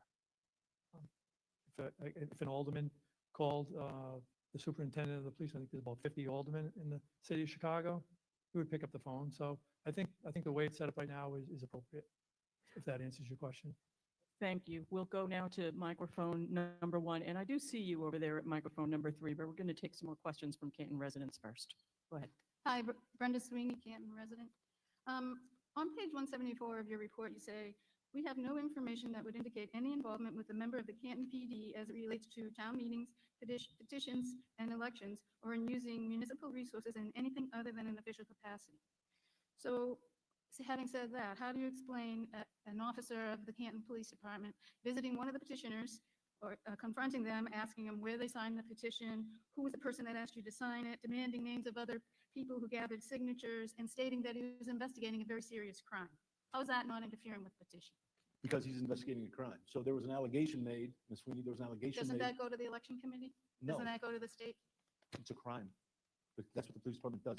A person whose name was on your petition Mhm. filed a complaint. We just talked about that here. Everybody has a right to file a complaint. That citizen contacted the Canton Police Department and said, I did not sign this petition. And when they were asked to identify that person so we could verify they actually did sign the petition, they refused, and then it was gone, went away. So is there a report on that?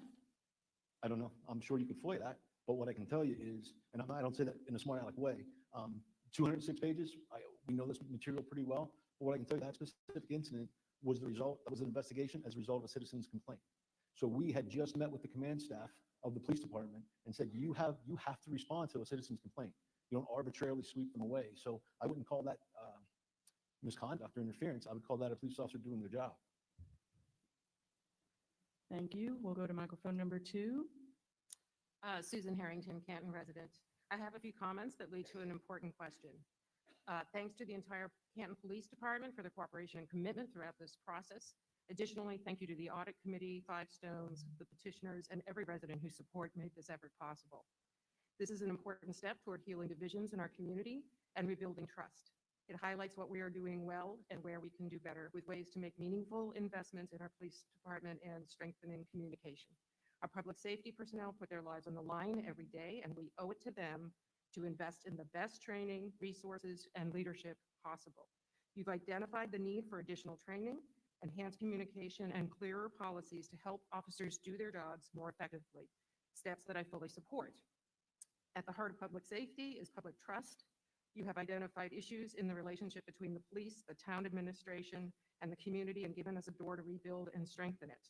We need to focus on community engagement, increasing transparency, providing systems, and more opportunities for dialogue and connection to ensure our police feel supported and our residents feel heard when it comes to public safety concerns.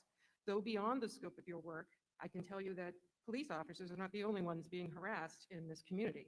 Many citizens who have voiced their concerns have been anonymously targeted. So my question is this: beyond what is mentioned in the report, I'd like to know the concrete recommendations you have for rebuilding the relationship between the police, the police department, the community, and the town leadership.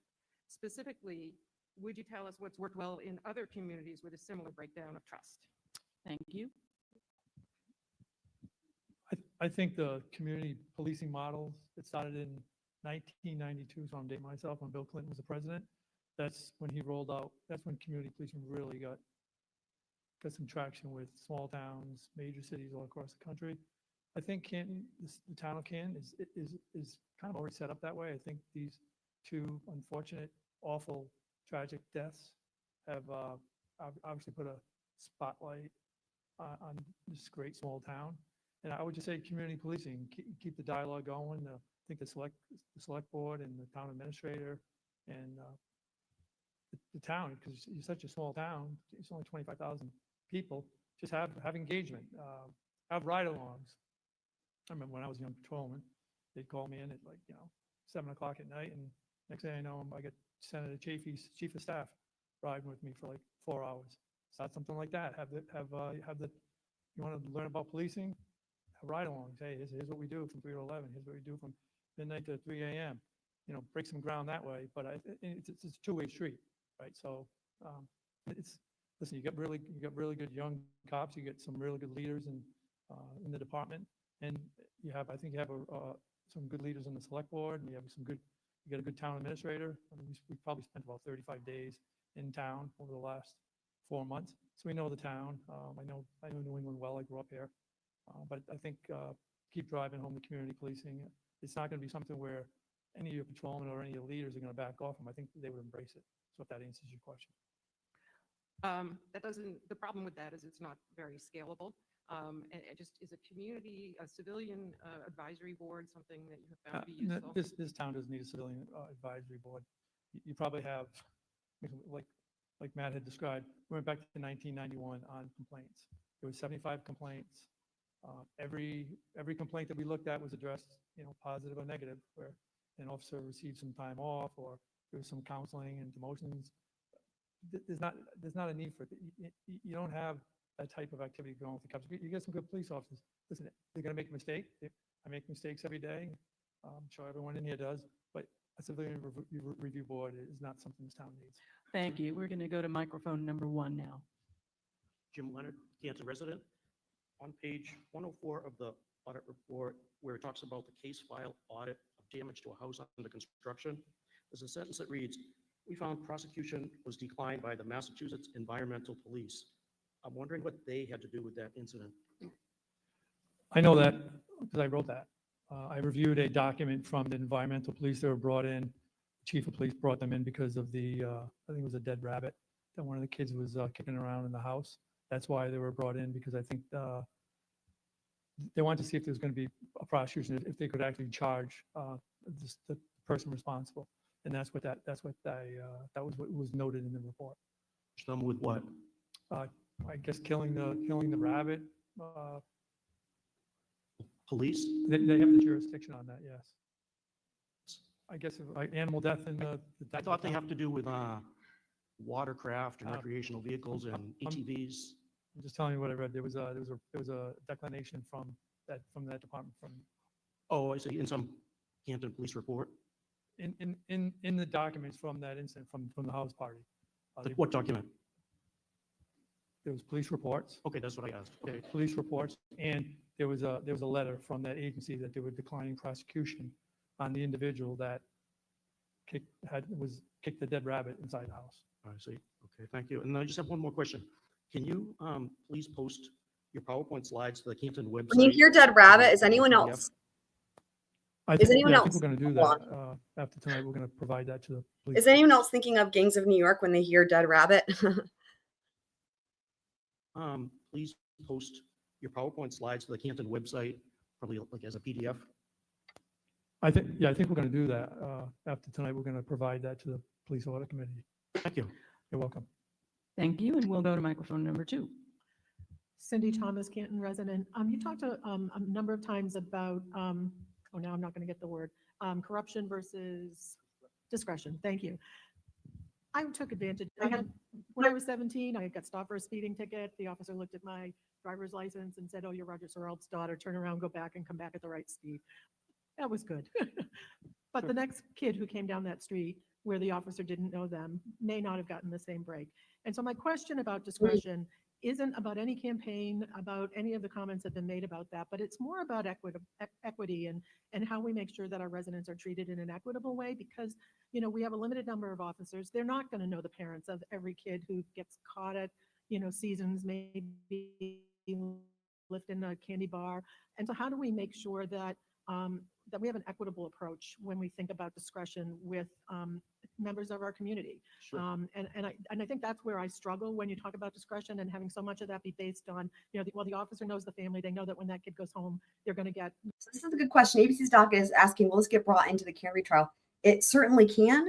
And we haven't seen either side make any motion or move towards that at all yet. It'll be interesting to see if they do. It can, though. And I think that, for the Commonwealth, there might be enough in there that looks bad for them that they may not want to. And for the defense, there may be enough in there that makes the Commonwealth look good that they may not want to. So it'll be one of those situations like a game of chicken. Like one side might try to get the other side to, might try to bait them to bringing it in. That happens a lot of times in these different trials when you've got evidence that can go either way. So we will see, though. We will see what happens, but it can, but will it is really the question. I feel like it probably will. And if I were the defense, I would want to bring it in. I think there's more in there that they can bring up that could, even though it's not nearly as scathing as it should have been, I still think there's enough in there. Welcome back, official. Dealt with in the family, and it's going to be handled. So could you talk more about that? Because I think Yes. that's a really important issue in our community today. Yes, you just provided my answer in that discretion's not me throwing a dart at a wall saying, do I feel like arresting him or do I not? It's a decision. I make a conscious decision based on what I know about this person. So if I don't know what family they come from and I don't know their parents and I don't know how they're raised, I might not use discretion. I'm going to use discretion as an officer when I think it's in the best interest of the citizen. The more I know about that individual, the better, which is why we emphasize don't lose your community police force. I understand you have issues with it, and they can be worked out, especially in any form where there's direct communication. But when you take the discretion away from an officer, now every person that gets pulled over for everything gets a ticket, regardless of who they are, how many, like you don't want to take the discretion away from an officer, but just understand when I say discretion, it's not a random choice. It's not like, yeah, I'm just gonna use my discretion and let this guy go. My decision should be based on a series of facts that when stated are in the best interest of the citizen. And even though I don't execute the arrest through discretion based on facts that benefit the civilian, I should record that police contact. So there should be a report of that with my decision not to arrest. And that goes back to, well, I don't know if it was Ms. Lombardi or the other lady that spoke about integrity. And that's what it's about. You have officers that are willing to do that. They're not hiding from their decisions, but you make a decision, much like our report. I understand not everyone likes our report. And people say, oh, we're soft. We weren't brought here to kill anybody. We were brought here to assess policies and its application and recommend improvements. And where we found it, we recommended it. Where we didn't, as it was asked for, we did it, and we said what was doing well. But an officer's discretion is based on a variety of justifiable, articulable facts that should go into to a report. Does that make sense? It does. And I guess and I like that discretion is important. What I hear you saying that I think is also equally important is when discretion is used, that it's also reported and documented so that there's some transparency about that. Right. I think I heard that. Yes, ma'am. And then I just think we have to be cautious to make sure, because our officers can only know so many people in our community, and that leaves a lot of people potentially more vulnerable because they don't have those connections and relationships, and that Sure. discretion may not get applied equally. And this isn't about campaign, it's more about equity. And we have a lot of newcomers, people who I've been here over 30 years. This is but not we have people in that. our That's community who've been here, a year or 2 years, and they may not have those same connections and relationships. And so that's where my concern lies. Thank Understood. you. But I will say you don't have any officers that are looking to hurt anybody either. So, no, of course. Yes, ma'am. Issues with morale that we need to take very seriously in this community. Yes, ma'am. Thank you. We'll go to microphone number 1 now. Rita Lombardi, Canton. This town, the last couple of years, has been through extraordinary times, extraordinary hardships. We've lost family and loved ones over the things that are going on in this town, and we really need to come together, and that's what we're hoping to do. I was a little saddened by the comments by some of the officers that you spoke to who had the morale issues. We have morale issues too, and the morale issues, I wonder if those officers took any responsibility for the morale issues, because the morale issues are on both sides. And if you don't own what has caused the morale issue, then you can never fix the morale issue. But when you watch a videotape from a body camera and a person speaking to the officer says, I hope you die, how do you take responsibility for that? Like, I'm not aware of that. No, I understand you're not. And like, there's probably another 500 pages of information that could have gone to the report, but the report we gave you, we tried to bring you the recommendations and the result. So I believe every officer we interviewed, when we brought mistakes to them, acknowledged, this could have been better in hindsight, but hindsight's not 20/20. It's like 200. Come on. You can see from 200 feet, but someone else has to be at 20 feet to see because everything's already happened. So, the officers know What a they have cop-out. responsibility. Again, but I think there's public themes being put out by people that just aren't true. And now how do you, like, for both sides, I understand, but how do you take responsibility when now we're not even in reality anymore? It's hard. Whoa. Yeah, and this is our town, and I know somebody else said that, this is all of our town. Yes, ma'am. Everybody who lives here, this is our town. And what we do in this town, what people externally do, doesn't mean the people in the town have done it. And I want to come together. I want to work with the police department. I want to work with everybody in my community so that we can be the best that we can be. But in the report, when it says, it's kind of like blaming the community. And it's not gonna get us Yeah, anywhere. I agree. No, but and we don't mean to And I'm not blame- being critical. No, but this is integrity. It's okay to tell me that or disagree. We're not blaming the community. We're simply saying this has occurred Yeah. and this is the result. Was that the direct cause? I don't know. But what we know is there's a lot of vitriol going towards the department. They're not babies, they're not crybabies. They can take it. Like when we sat in the room and quite candidly said, hey man, this is not right. This is a mistake. It was good. Like there was like, hey, I get it. We can be better. I want to be better. Let's get more training here.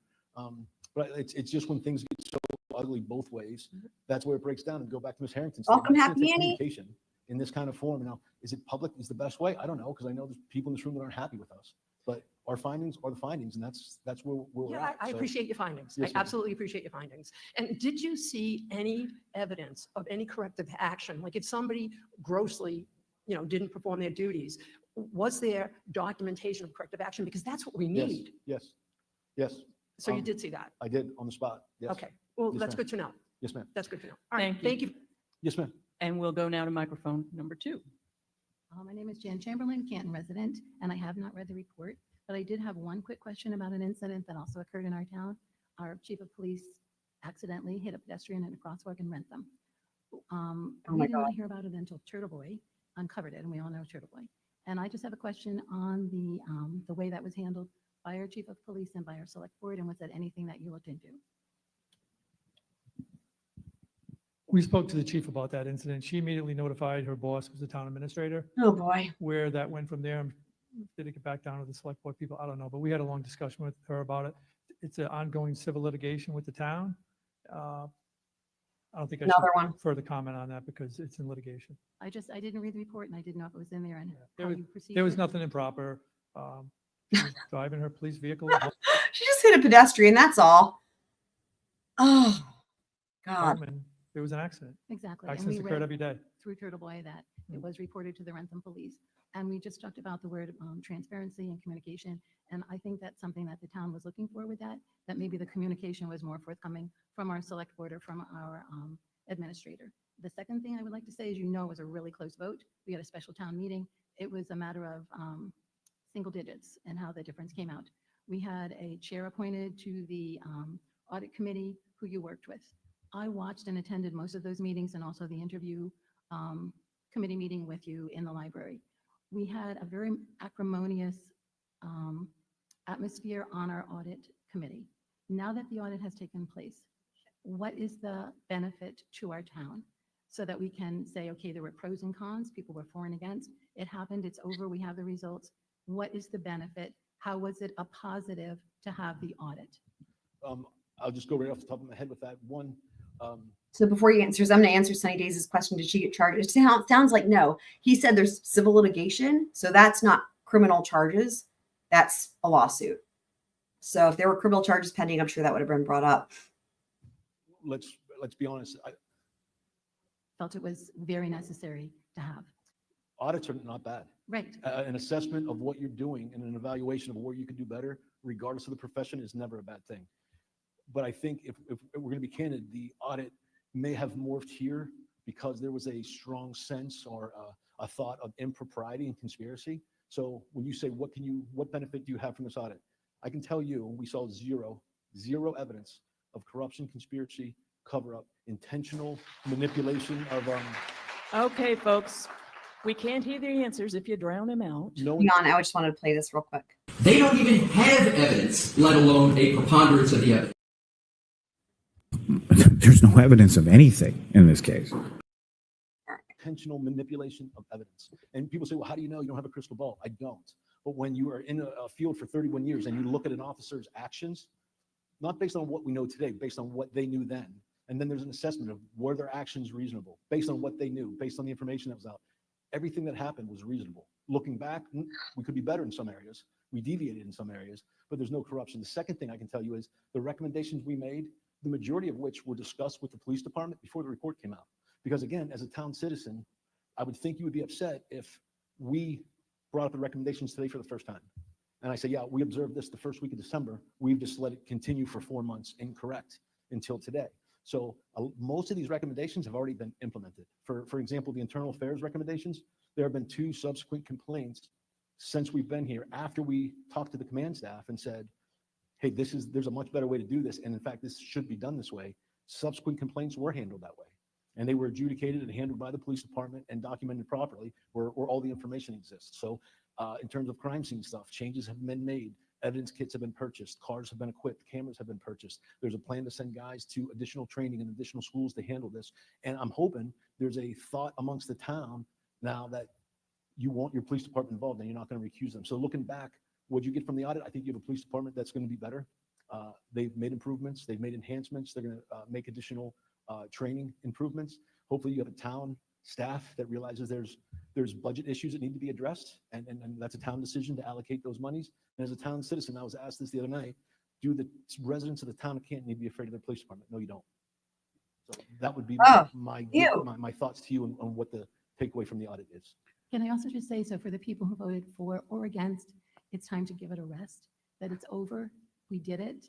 We should be able to move forward now. And I'm always concerned that our town is still not ready to move forward. So thank you very much. Thank you. We'll go to microphone number 1. I'm, excuse me, Mark Grossman, Canton. I feel fortunate to live here with a great chief and a great group of officers. So I think you just stated, but again, I just You might be one of the clappers. clear that there was no evidence of tampering or corruption, correct? In regard that you found? With None the- that we observed. Yeah, all right, thank you. Thank you very much. I know we still have a couple of more Canton residents, but the gentleman at microphone number 3 has been standing there for a really long time, so we'll It's all take right, his it's all question. right. Jonathan Camo, Attleboro, Mass. So in regards to the Tim Taylor incident, you described that there was 2 other incidents that you guys looked at. And both, Tim Taylor, is that the pedestrian?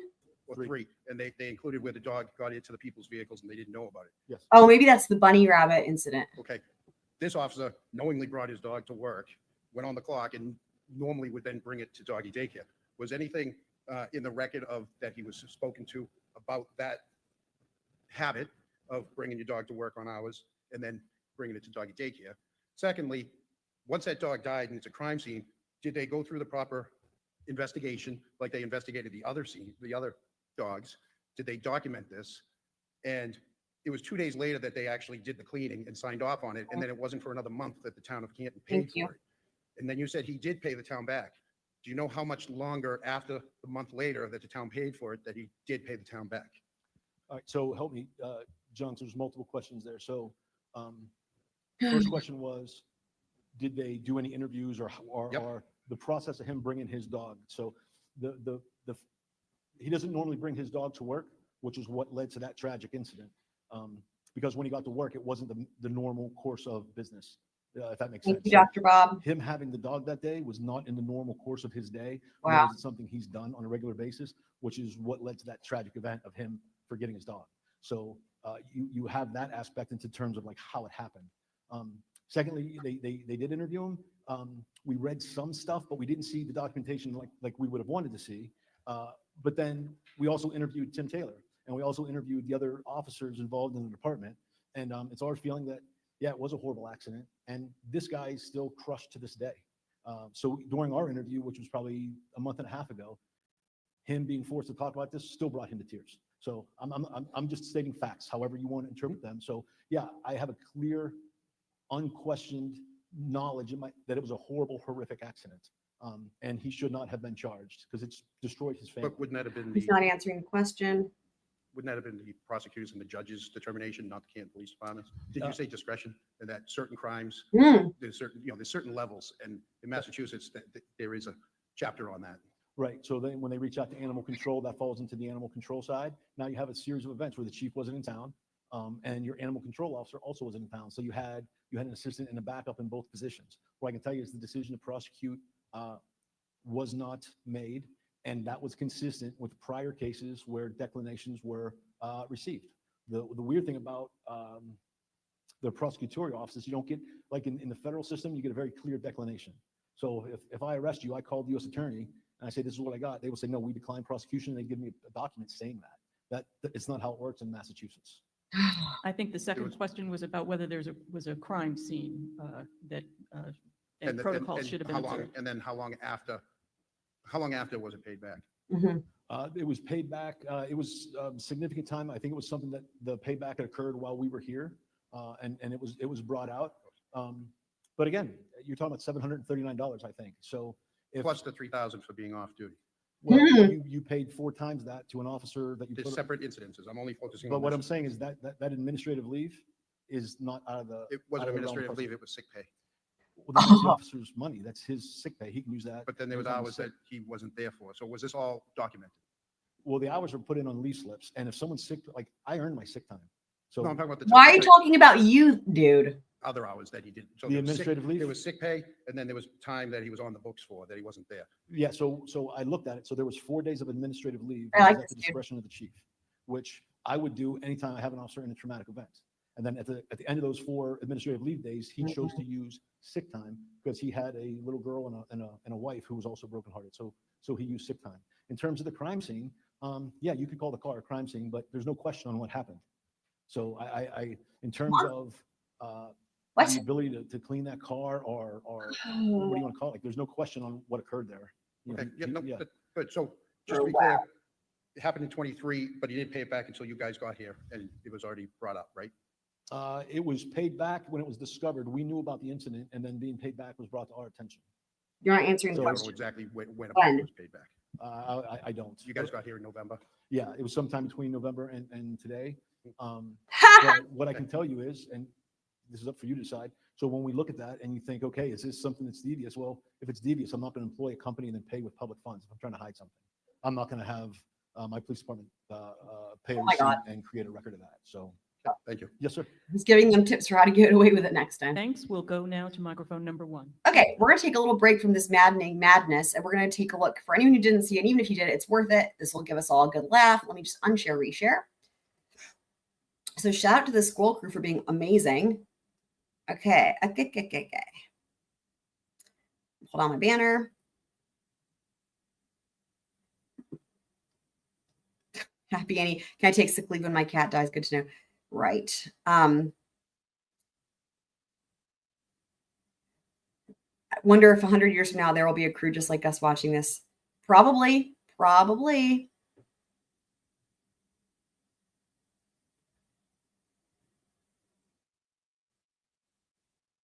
Right? Yeah. Okay. So shout out to the scroll crew for being amazing. So if you guys look at this and it looks just like the juror questionnaire, it's because it is. As you can see, it has 623. It's got all this. It's the same font formatting. I was able to make this to make it look real. So this is the Scroll Crew's revised proposed juror questionnaire, and it has been trending on Reddit. Also in the Justice for Karen Reed Reddit. Okay, so question number 1. Are you a McAlbert? Yes, no, not sure. Question number 2. Have you ever answered a butt dial? Yes, no, not sure. Number 3. Do you generally drive through a military base to destroy your old phone when you are upgrade eligible? Yes, no, not sure. Number 4. Have you ever eaten a PB&J in the back seat while being brought home by a drunk driver? Yes, no, not sure. Number 5. Are a piece missing and smashed to bits logically equivalent to you? Yes, no, not sure. Number 6, when gathering evidence, should party favors and lawn equipment ever be used? Yes, no, not sure. Number 7, would you like to sit at the bar or at a high top?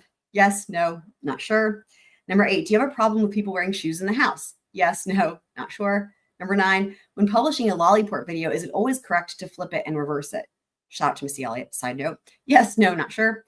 Number 10, are you a member of Todd, Troopers Okay with Drunk Driving, or CACOD, Canton Cops Okay with Drunk Driving, which is amazing because it was just like they had sad and mad in the original one. So yes, no, not sure. Number 11, can you tell the difference between dog bites and injuries caused by a triple pirouette following an automobile strike? Yes, no, not sure. Number 12, are you okay with a little police corruption, assuming they really believe that she did it? Yes, no, not sure.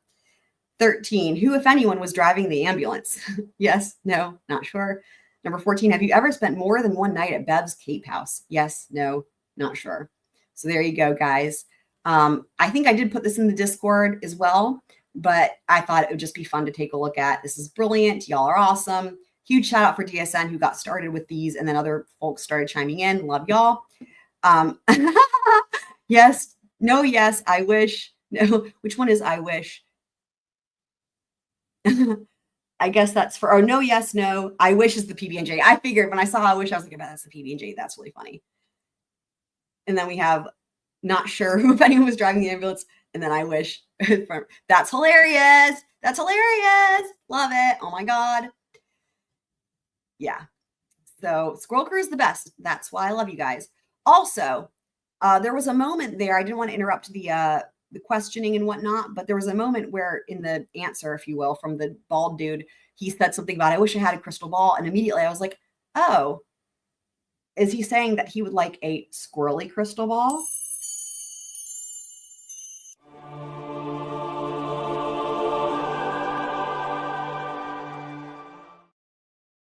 because we have one. It's just so magical. It's just so magical.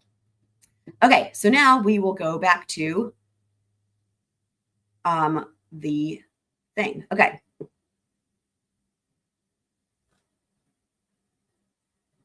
Excellent. Karen Murphy from Canton. I want to go back to the slides. You had one about when a person wants to put a complaint in, and you had the do's and then you had the don'ts. And the way one of the don'ts was worded, I found to be a bit odd. It was that you do not want the officer to calm or appease the complainant. Yep. And on that particular one, I understand you don't want to minimize it because you don't want the complainant not to put the complaint in. But I found it odd that you did not want to also have some type of empathy to the person as they're I putting the didn't complaint say in. empathy. No. I said, but the way it says calm or appease. And I'm just saying, if somebody's distraught putting it in, you don't want to minimize it, but do you not want to I be? didn't say minimize it. No. No, and I'm not being No, confrontational. but I'm trying to understand what you meant by calm or appease. Yeah, the so person I as a want to go don't. back, Oh, I want dear. to go back to that slide because there's a legal ramification to that. And it's not me saying be mean or insensitive. Right, that's why I'm looking Yeah, for no, and the I'll- clarity of the terminology you're using. And Okay. again, you're taking a larger document into a slideshow with a PowerPoint. Yeah, so don't try to mediate or give responses or I guess I did say calm or appease. But my point is, Oh, with wow. that is if you come and want to file a complaint, that's your right. Any attempt by me to stop you from doing that can be misconstrued. And it could easily be like, well, yeah, I had the right to file a complaint, but he talked me out of it. You should have heard how much he said, don't do it. So I say, let the complaint process, when you do it right, speak for itself. Don't be anti-empathetic. So when you come in with your complaint, I understand, I care, I'm empathetic. The best thing I can do for you is say, fill out this form. And any kind of conversation that prevents you from doing that or talks you out of doing that, regardless of my intent, can be misconstrued on the back end by anybody. And during these times when everyone's talking about transparency, the best thing any officer for the Canton PD can do is you have a right to file a complaint. I understand, I care. Once you do this, then I can do my job and we can take care of that. So that's what I meant by that. So any kind of attempt to be like, well, it's really not something you want to complain about, or it's not that big a deal. Well, depending on who's looking at that, now you're walking that fine line of, am I hiding something? So these guys don't want to hide anything. So the best recommendation we can give is give the complaint, don't stop anybody from filling it out, and let them complete that and let that process take its course. That's what I was trying to get at. You don't want to minimize it, but there should be, you want that person to feel empathetic. as if they've been They heard care, and of as course. when they're leaving. That's why that sentence, and again, you're taking a larger document, you're just slaying down to 4 words in that particular Right. one. So there should be some compassion along the way. And that not was my just- intent. Don't be non-compassionate, don't be robotic, don't act like you don't care, but don't do anything that's going to make that citizen feel like I don't have the right to file this complaint. Thank you very much. Yes, ma'am. Thank you. We'll go now to microphone number 2. Gilda McGonigal, Canton. I want to start out by saying thank you to Police Chief Rafferty for her service and to all of the members of the Canton Police Department during these last couple of years when they've had so much harassment. I also want to thank John Connolly for being the only member that I know. This of is the not a select board question, that has ma'am. openly Dude, what? This is not a question, though. supported the police department. And I think Here's the thing. The other people who are not like, okay, the other people are not like getting up to the microphone and instead of asking a question, being like, they're corrupt and they're not like they're not giving commentary or their opinion. This is crazy. How come dude, okay, whatever. that deserves a lot of credit. And I want to thank Five Stones for giving us this presentation. And as you probably can tell, there are a certain number of people here who will never be happy unless you find corruption. It's very clear that that's really the only solution or the only finding that's going to satisfy them. I Here's do a have question. one question, and it relates to the characterization of crime scene. We've seen a lot in newspapers and the Herald. They were very quick, for an example, the Boston Herald, to jump on Right. the fact that the crime scene, the Canton Police Department did not handle the crime scene appropriately. So I wanted to know what constitutes a crime scene. I think there was an excerpt in your report that noted that the Canton Police emergency or the 911 call was initially characterized in such a way that they did not respond to a hit and run, which is a crime, that they were responding to an unattended death, I think is what it said. And I wanted to understand if there was, let me just read this. I also submitted this in the portal, but now that I'm here, what is the specific language or assumption by the 911 caller that dictates crime scene protocol versus accident scene protocol? And also, what are the different procedures governing each? If the victim has not been declared dead, is it standard procedure to photograph him, or does that typically only occur when death is certain? If the victim is potentially revivable, don't life-saving techniques take precedence over crime scene processing, particularly if the facts initially available do not specifically indicate a crime? Thank you. So you're talking about in the report where it says that the Canton police first responders did not photograph Mr. O'Keefe before he was placed in the rescue, right? I'm not talking specifically about just what the report has captured. I'm also talking about what some of the media and newspapers have captured in terms of what the report states. I think context is an important thing, and I'm not sure that they have. Why do I feel like she's used up way more than her time compared to everybody else? Yeah, they're going to write the way they want to write it. It was called in as, unresponsive man in the snow at 34th Fairview Road. Initially, Sergeant Good, he kicked it over to Fire Rescue. I listened to the call a couple times. Jen McCabe did a really good job describing the event. Sorry. Back and forth with the Fire Rescue. Jen. At one point, she described that they were turning him over because he was face down. It was traumatic to this day. And I think the back and forth was, is he breathing? I'm not sure. And I think that she might have made some other comments. She didn't know basically if he was responsive or not. When you respond to a crime scene, whatever it is, even though you don't know what that crime scene is, we were hired to look at policy and procedure. Yeah, what a The cop out. Policy and procedure is very, very tight.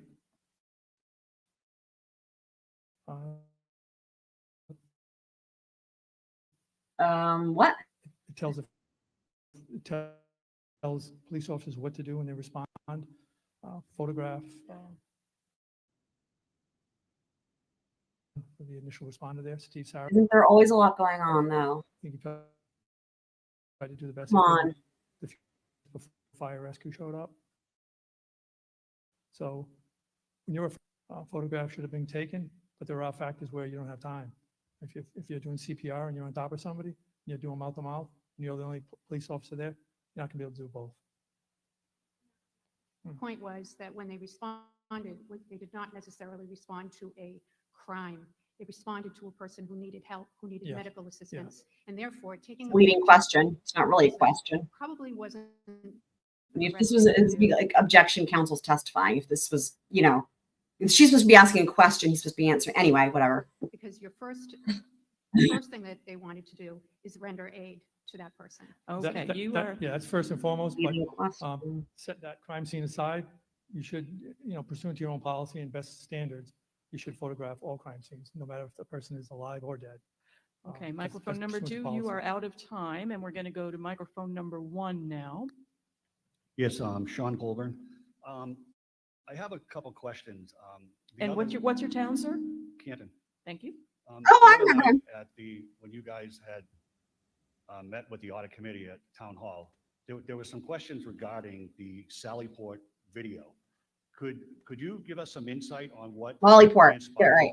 with the Lallyport video? That I think Brian made a comment that there are 28 cameras located in and around the Canton Police Station, and that the Lallyport video was filming. It was a motion-activated camera. Could you give me some insight onto, because you made a comment that the cameras were replaced or not replaced at a certain time, and I'd just like some clarity on what you were told by the IT director, Louis Jutras, on when the cameras were or were not replaced, what cameras inside the Lallyport were being recording inverted, and if in fact, I understand that you guys are not here to conduct an investigation, but when he told you that those Lallyport cameras inside were motion activated, did you ever think of stepping outside the door and stepping back inside the garage and seeing if your movement was actually captured and it was inverted?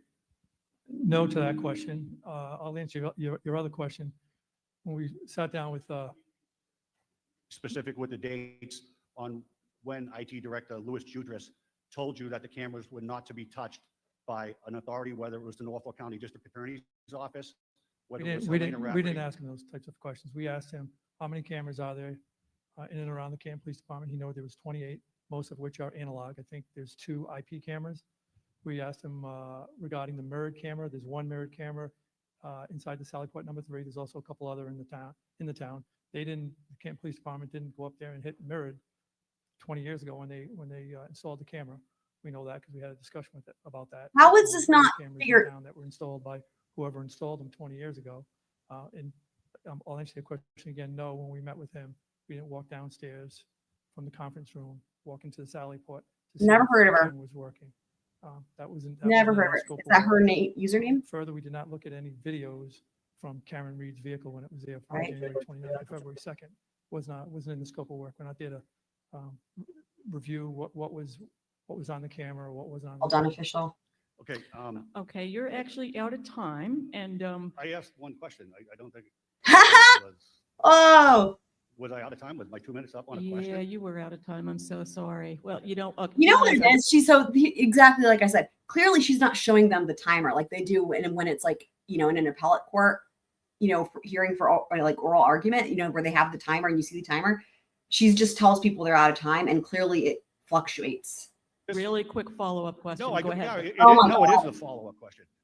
The other night, when David Clow, who's a member of the audit committee, asked a question about 42 minutes of missing video, Brian had made a statement, you're both Brian's, correct? And, no? Well, you made a statement about gold being on a table and disappearing doesn't mean that the gold was there or whatever. And there was also a statement made that the cameras were not to be touched, that they were told, Louis Jutras was told that the cameras were not to be replaced by an authority. Yeah, whether the it was mirrored camera has not been replaced. It's still the same way it was when that vehicle was driven in on January 29th. The mirrored camera you're talking about, it's still in place. And It is still in place to It this is day. still in place because there's a prosecution going on. Okay, thank you. Okay, thank you. So we're supposed to end at 5 o'clock. I see we've got 3 people waiting to ask a question. Are you okay with that? All right, we'll go to microphone number 3. That's you, sir. Microphone fine. number 3. Thank you. My name is Peter Murphy. I live in Marshfield, Mass., and I was a 30-year affiliate of the Canton Police Department. The last 22 years I spent as a sergeant. I believe I've met Brian and Matt up here, and also the other gentleman who was a state trooper at the library when they gave their proposal. We can agree, gentlemen, that we're cops, right? We know this business inside and out, 30 years, 30 years, 30 years. I guess I want to ask you a simple question. If it was your family member laying in the snow on that morning and sometime after 6:06 a.m., the process of the investigation went ongoing and continued. There were no pictures taken. There was possible exigent circumstances where a protective sweep should have been done. Everybody on that department knows that Brian Albert was in a fugitive unit and a gang unit. There could have been multiple decedents or victims around the property or in the house. Nothing took place to assure that that victim on the ground was the only victim. And what I'd like to say Right. is That's a great the crime point. scene There could have been other dead people. became twofold, sir. It went from the ground into the ambulance. Had a police officer, which I had to dispatch many times on crime scenes I was on, gone in that ambulance and witnessed clothing being cut and the marks on the right arm, it would have been pretty apparent to a Cub Scout that there was a lot going on there. And perhaps maybe a taillight didn't do that. Maybe it was some sort of another physical attack. Would you have been happy if it was your family member and satisfied with that investigation? Or could that investigation concluded it was not Alexa's taillight and Karen Reed, is factually innocent? Right. He did lie about that. You're right. So I'm going to take that as more of a statement versus a question. Yeah. I'm not going to answer because that's not a question. You just soapbox and you made a statement. You assume. When the other lady did it, it was a lot of things that didn't happen. I don't know. Okay, folks, we can't hear the answer if you're drowning out the speaker. Thank you. Yeah, that's not a question. So I'm not going to answer it, especially Wow. when we're talking about an ongoing investigation. Thank you. We'll go to microphone number 2. Oh, I thought you meant in the chat. Interesting. Yeah, I've never heard of it. I don't know anything about it. Interesting. Yeah, and well, you guys know I don't have cable and I don't watch anything except for trials or trial-related stuff. So, but that's interesting. Moderator Greg Murphy, Canton. You mentioned in your report radio communication had. I'll see if I can find where more specific areas that portable radios wouldn't work. Last year, town voted to spend over $1.6 million to implement a new communication system for both the police and fire departments. As a member of the capital planning committee, I can tell you we were given the expectation that this would meet both departments' communication needs, not only across town, but also to Milton Hospital. So my questions are, were you aware of this system being implemented? And if so, do you know the status of the implementation? And if it was not fully implemented, do you know if it'll address the concerns when it's fully implemented? I believe yes, sort of, now is going to be this answer. So when we brought this issue with the radios to the attention of the police department, as well as the town administrator, as well as the IT specialist, there are issues, I guess, with the repeaters. And one of the things we had talked about was the fire department doesn't experience the same issues. Well, I think they have repeaters in their cars. And I believe the ultimate fix and or the complete implementation of the new radio system is going to be dependent upon and take effect after a school. Is that Brian? School has to come up?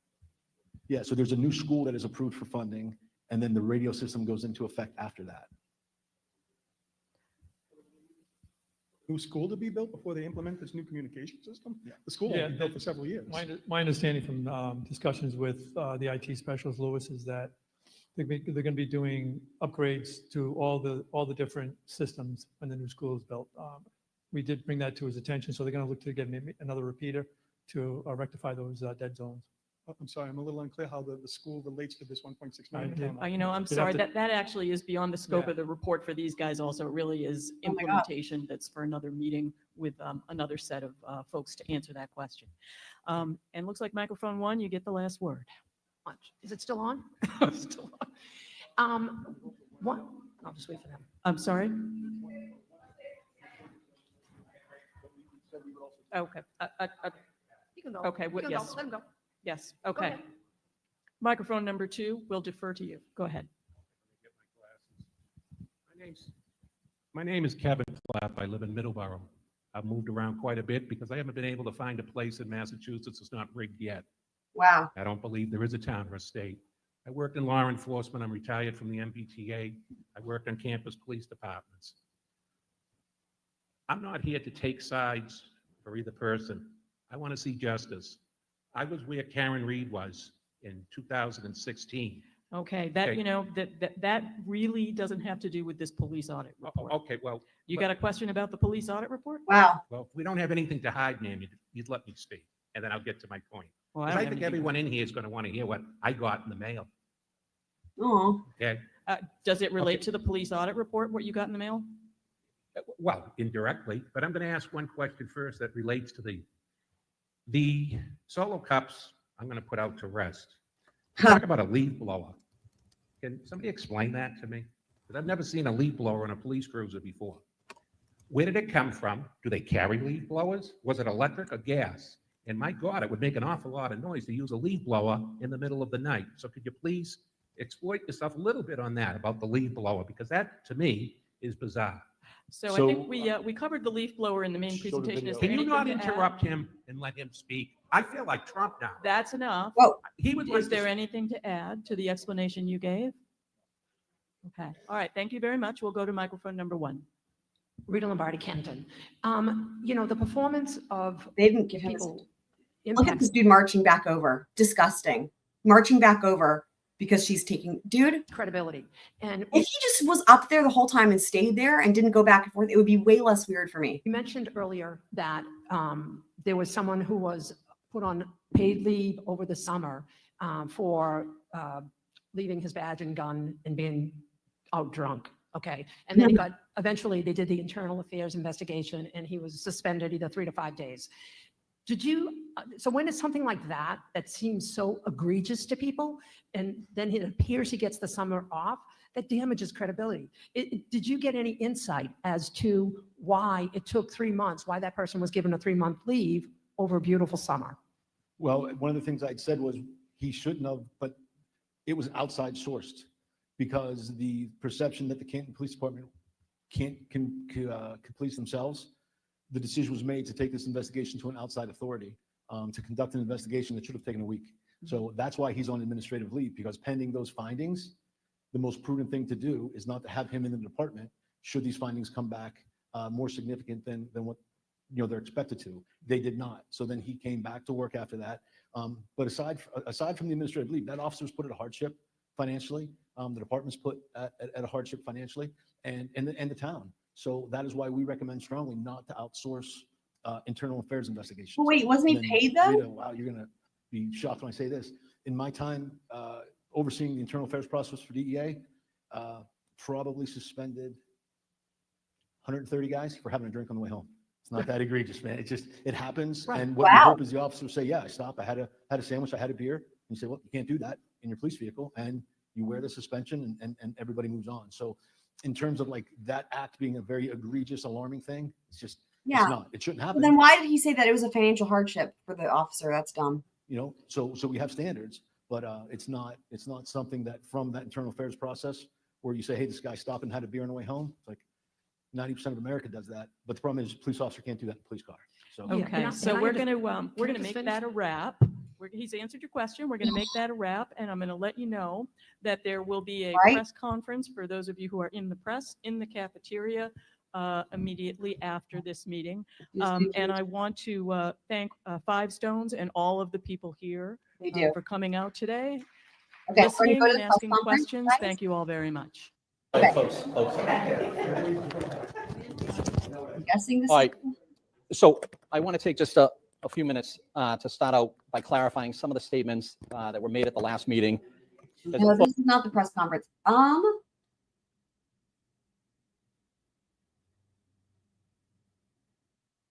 Do y'all know if that is something? Let's just take a look real quick and see if that is something that is on a separate video. Hold on.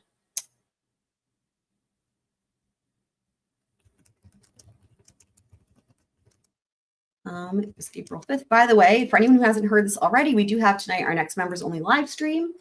Where is trivia night, and we are also going to continue our deep dive into the Twin Flames insanity. It's going to be lots of fun. So make sure if you're interested, you go ahead and join the Scroll Crew members. And then let's just see here.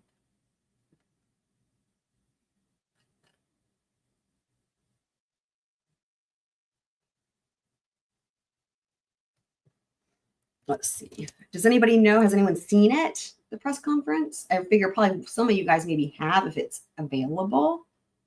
I'm not seeing it yet.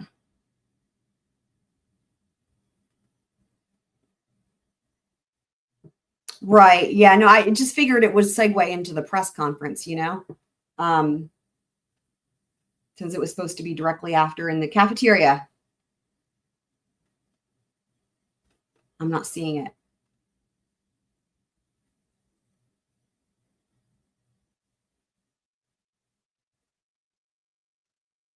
Has anyone seen it?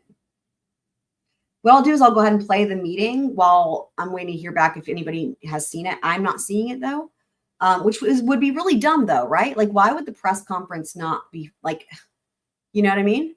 Like what, how is that possible? Let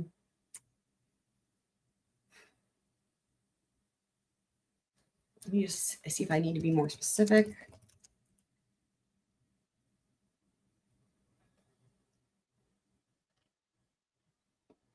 The press conference wasn't filmed? Just seems so crazy. Yeah, I'm not seeing it. Okay, well, we'll watch the rest of this then. It's annoying. Folks, as well as statements that have been said over these last few years. So last week, folks, please. Last week, statements were made regarding Lieutenant Lank in an incident that occurred 20 years ago. The statement that there was an agreement that stated Lieutenant Lank will not be promoted is simply not true. Lieutenant Lank, as are all Canton police members, are part of civil service and therefore are eligible for promotions throughout the course of their careers, provided that their test scores place them at the top of the promotion list. Not a new guy. The incident involving Lieutenant Lank was part of the scope of the police audit, and I asked the public to reserve judgment until the results have been made public. There has also been much discussion in the past about how the select board does not tell the police chief what to do, and as police commissioners, we are not doing our job.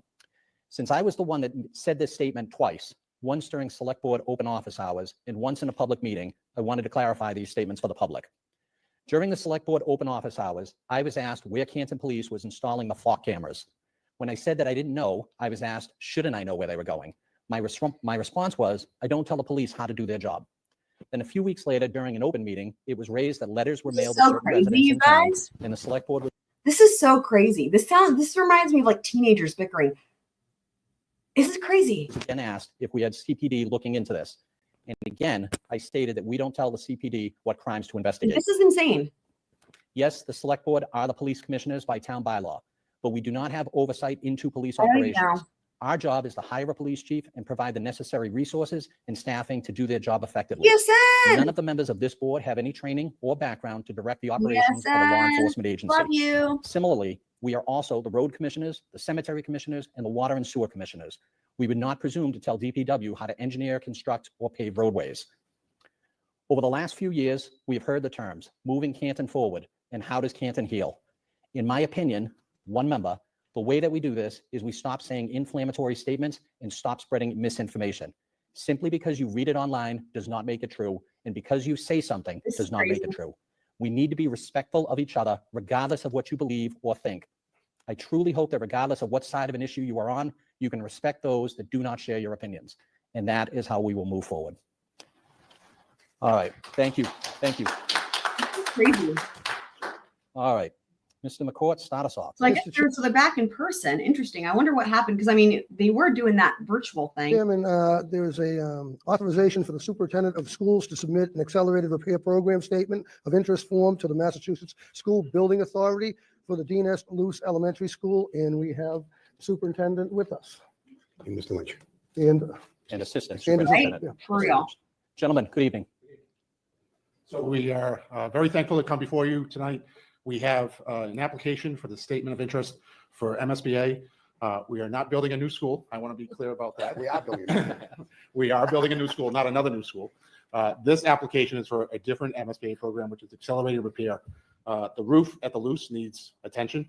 It has for a little while. It has been exacerbated recently by the rain, snow, and ice. It really kind of codified the fact that we have to address it. So here's what I'll say. This is almost over. But I will say this. We were watching these and then they went to the Zoom thing and he wasn't letting anybody talk and it just became kind of lame.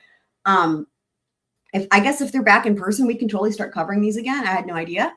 The roof is on fire. So, right, Chris Albert isn't in attendance. Is it only when he's in attendance that they go to Zoom? Is that what you're saying, Happy Annie, or whatever, virtual? Right? Yeah, that was funny.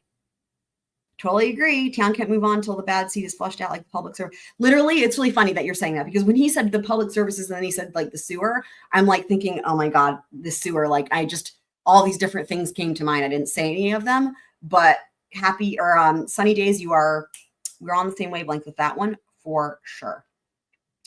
So, so here's what I will say. So again, we do have the members only live stream tonight. I think that will probably redirect into Alex Murdoch on the stand for cross. But what is happening right now is we are going to redirect you guys with the magic of technology, fingers crossed, through, guess what? The portal. And we are going to go and watch Lori Vallow's new interview, as well as Colby's reaction. It's not that long or anything like that, but we're going to take a look at that and get Colby's reaction as well. In case anyone hasn't heard, opening statements in her case start tomorrow. Her trial starts tomorrow. And I should also recap for anyone who also hasn't heard, although I'm sure you guys have. For Karen Reed, they have 10 jurors seated. So most people that are making estimates are thinking it will be next Monday before opening statements start. So, which is fine because, I'm going to be trying to cover both of those trials and all the other cases that we're doing. Of course, also this upcoming week, we've got the Brian Koberger hearings. Should be interesting. And for anyone who's new, I do a playlist on my channel for all the cases that I'm covering and have covered. There's also a music playlist because I'm a musician also. But yeah, so I always do really detailed timestamps for anyone who's new. So if you're on Replay Crew, or even if you just missed some, you can always go back and find stuff. I'm like really specific with those. Or I mean, because it helps me if nothing else too. And I'm like, even if it's just something that was funny, sometimes it's stuff that's important. Other times it's things that are just funny. And I'm like, oh, what was that thing? Anyway. What have you. There we go. So, and we took a look at the juror questionnaire.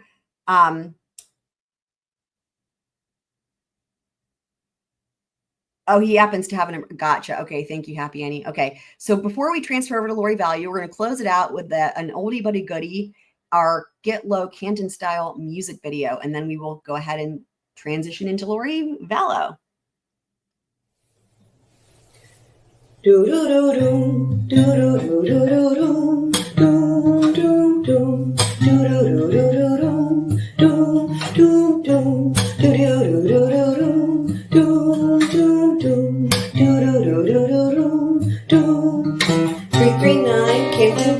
Jackson, United, it's time to shine. There's snow, there's snow, there's snow, there's snow. To the window, to the wall, to the wall, to the bartender's last call. At the waterfall. Ah, sleep, sleep, motherfucker. Ah, sleep, sleep, goddamn. Ah, sleep, sleep, motherfucker. Ah, sleep, sleep, goddamn.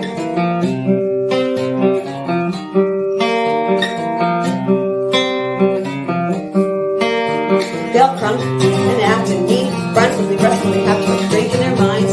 Everything's fine, they've been after party together about 50 damn times. To the window, to the wall, to the wall. To the bartender's last call. At the waterfall. Ah, sleep, sleep, motherfucker. Ah, sleep, sleep, goddamn, goddamn. Ah, sleep, sleep, motherfucker. Ah, sleep, sleep, goddamn. Do, do, do, do, do, do, do, do, do, do, do, do, do, do, do, do, do, do.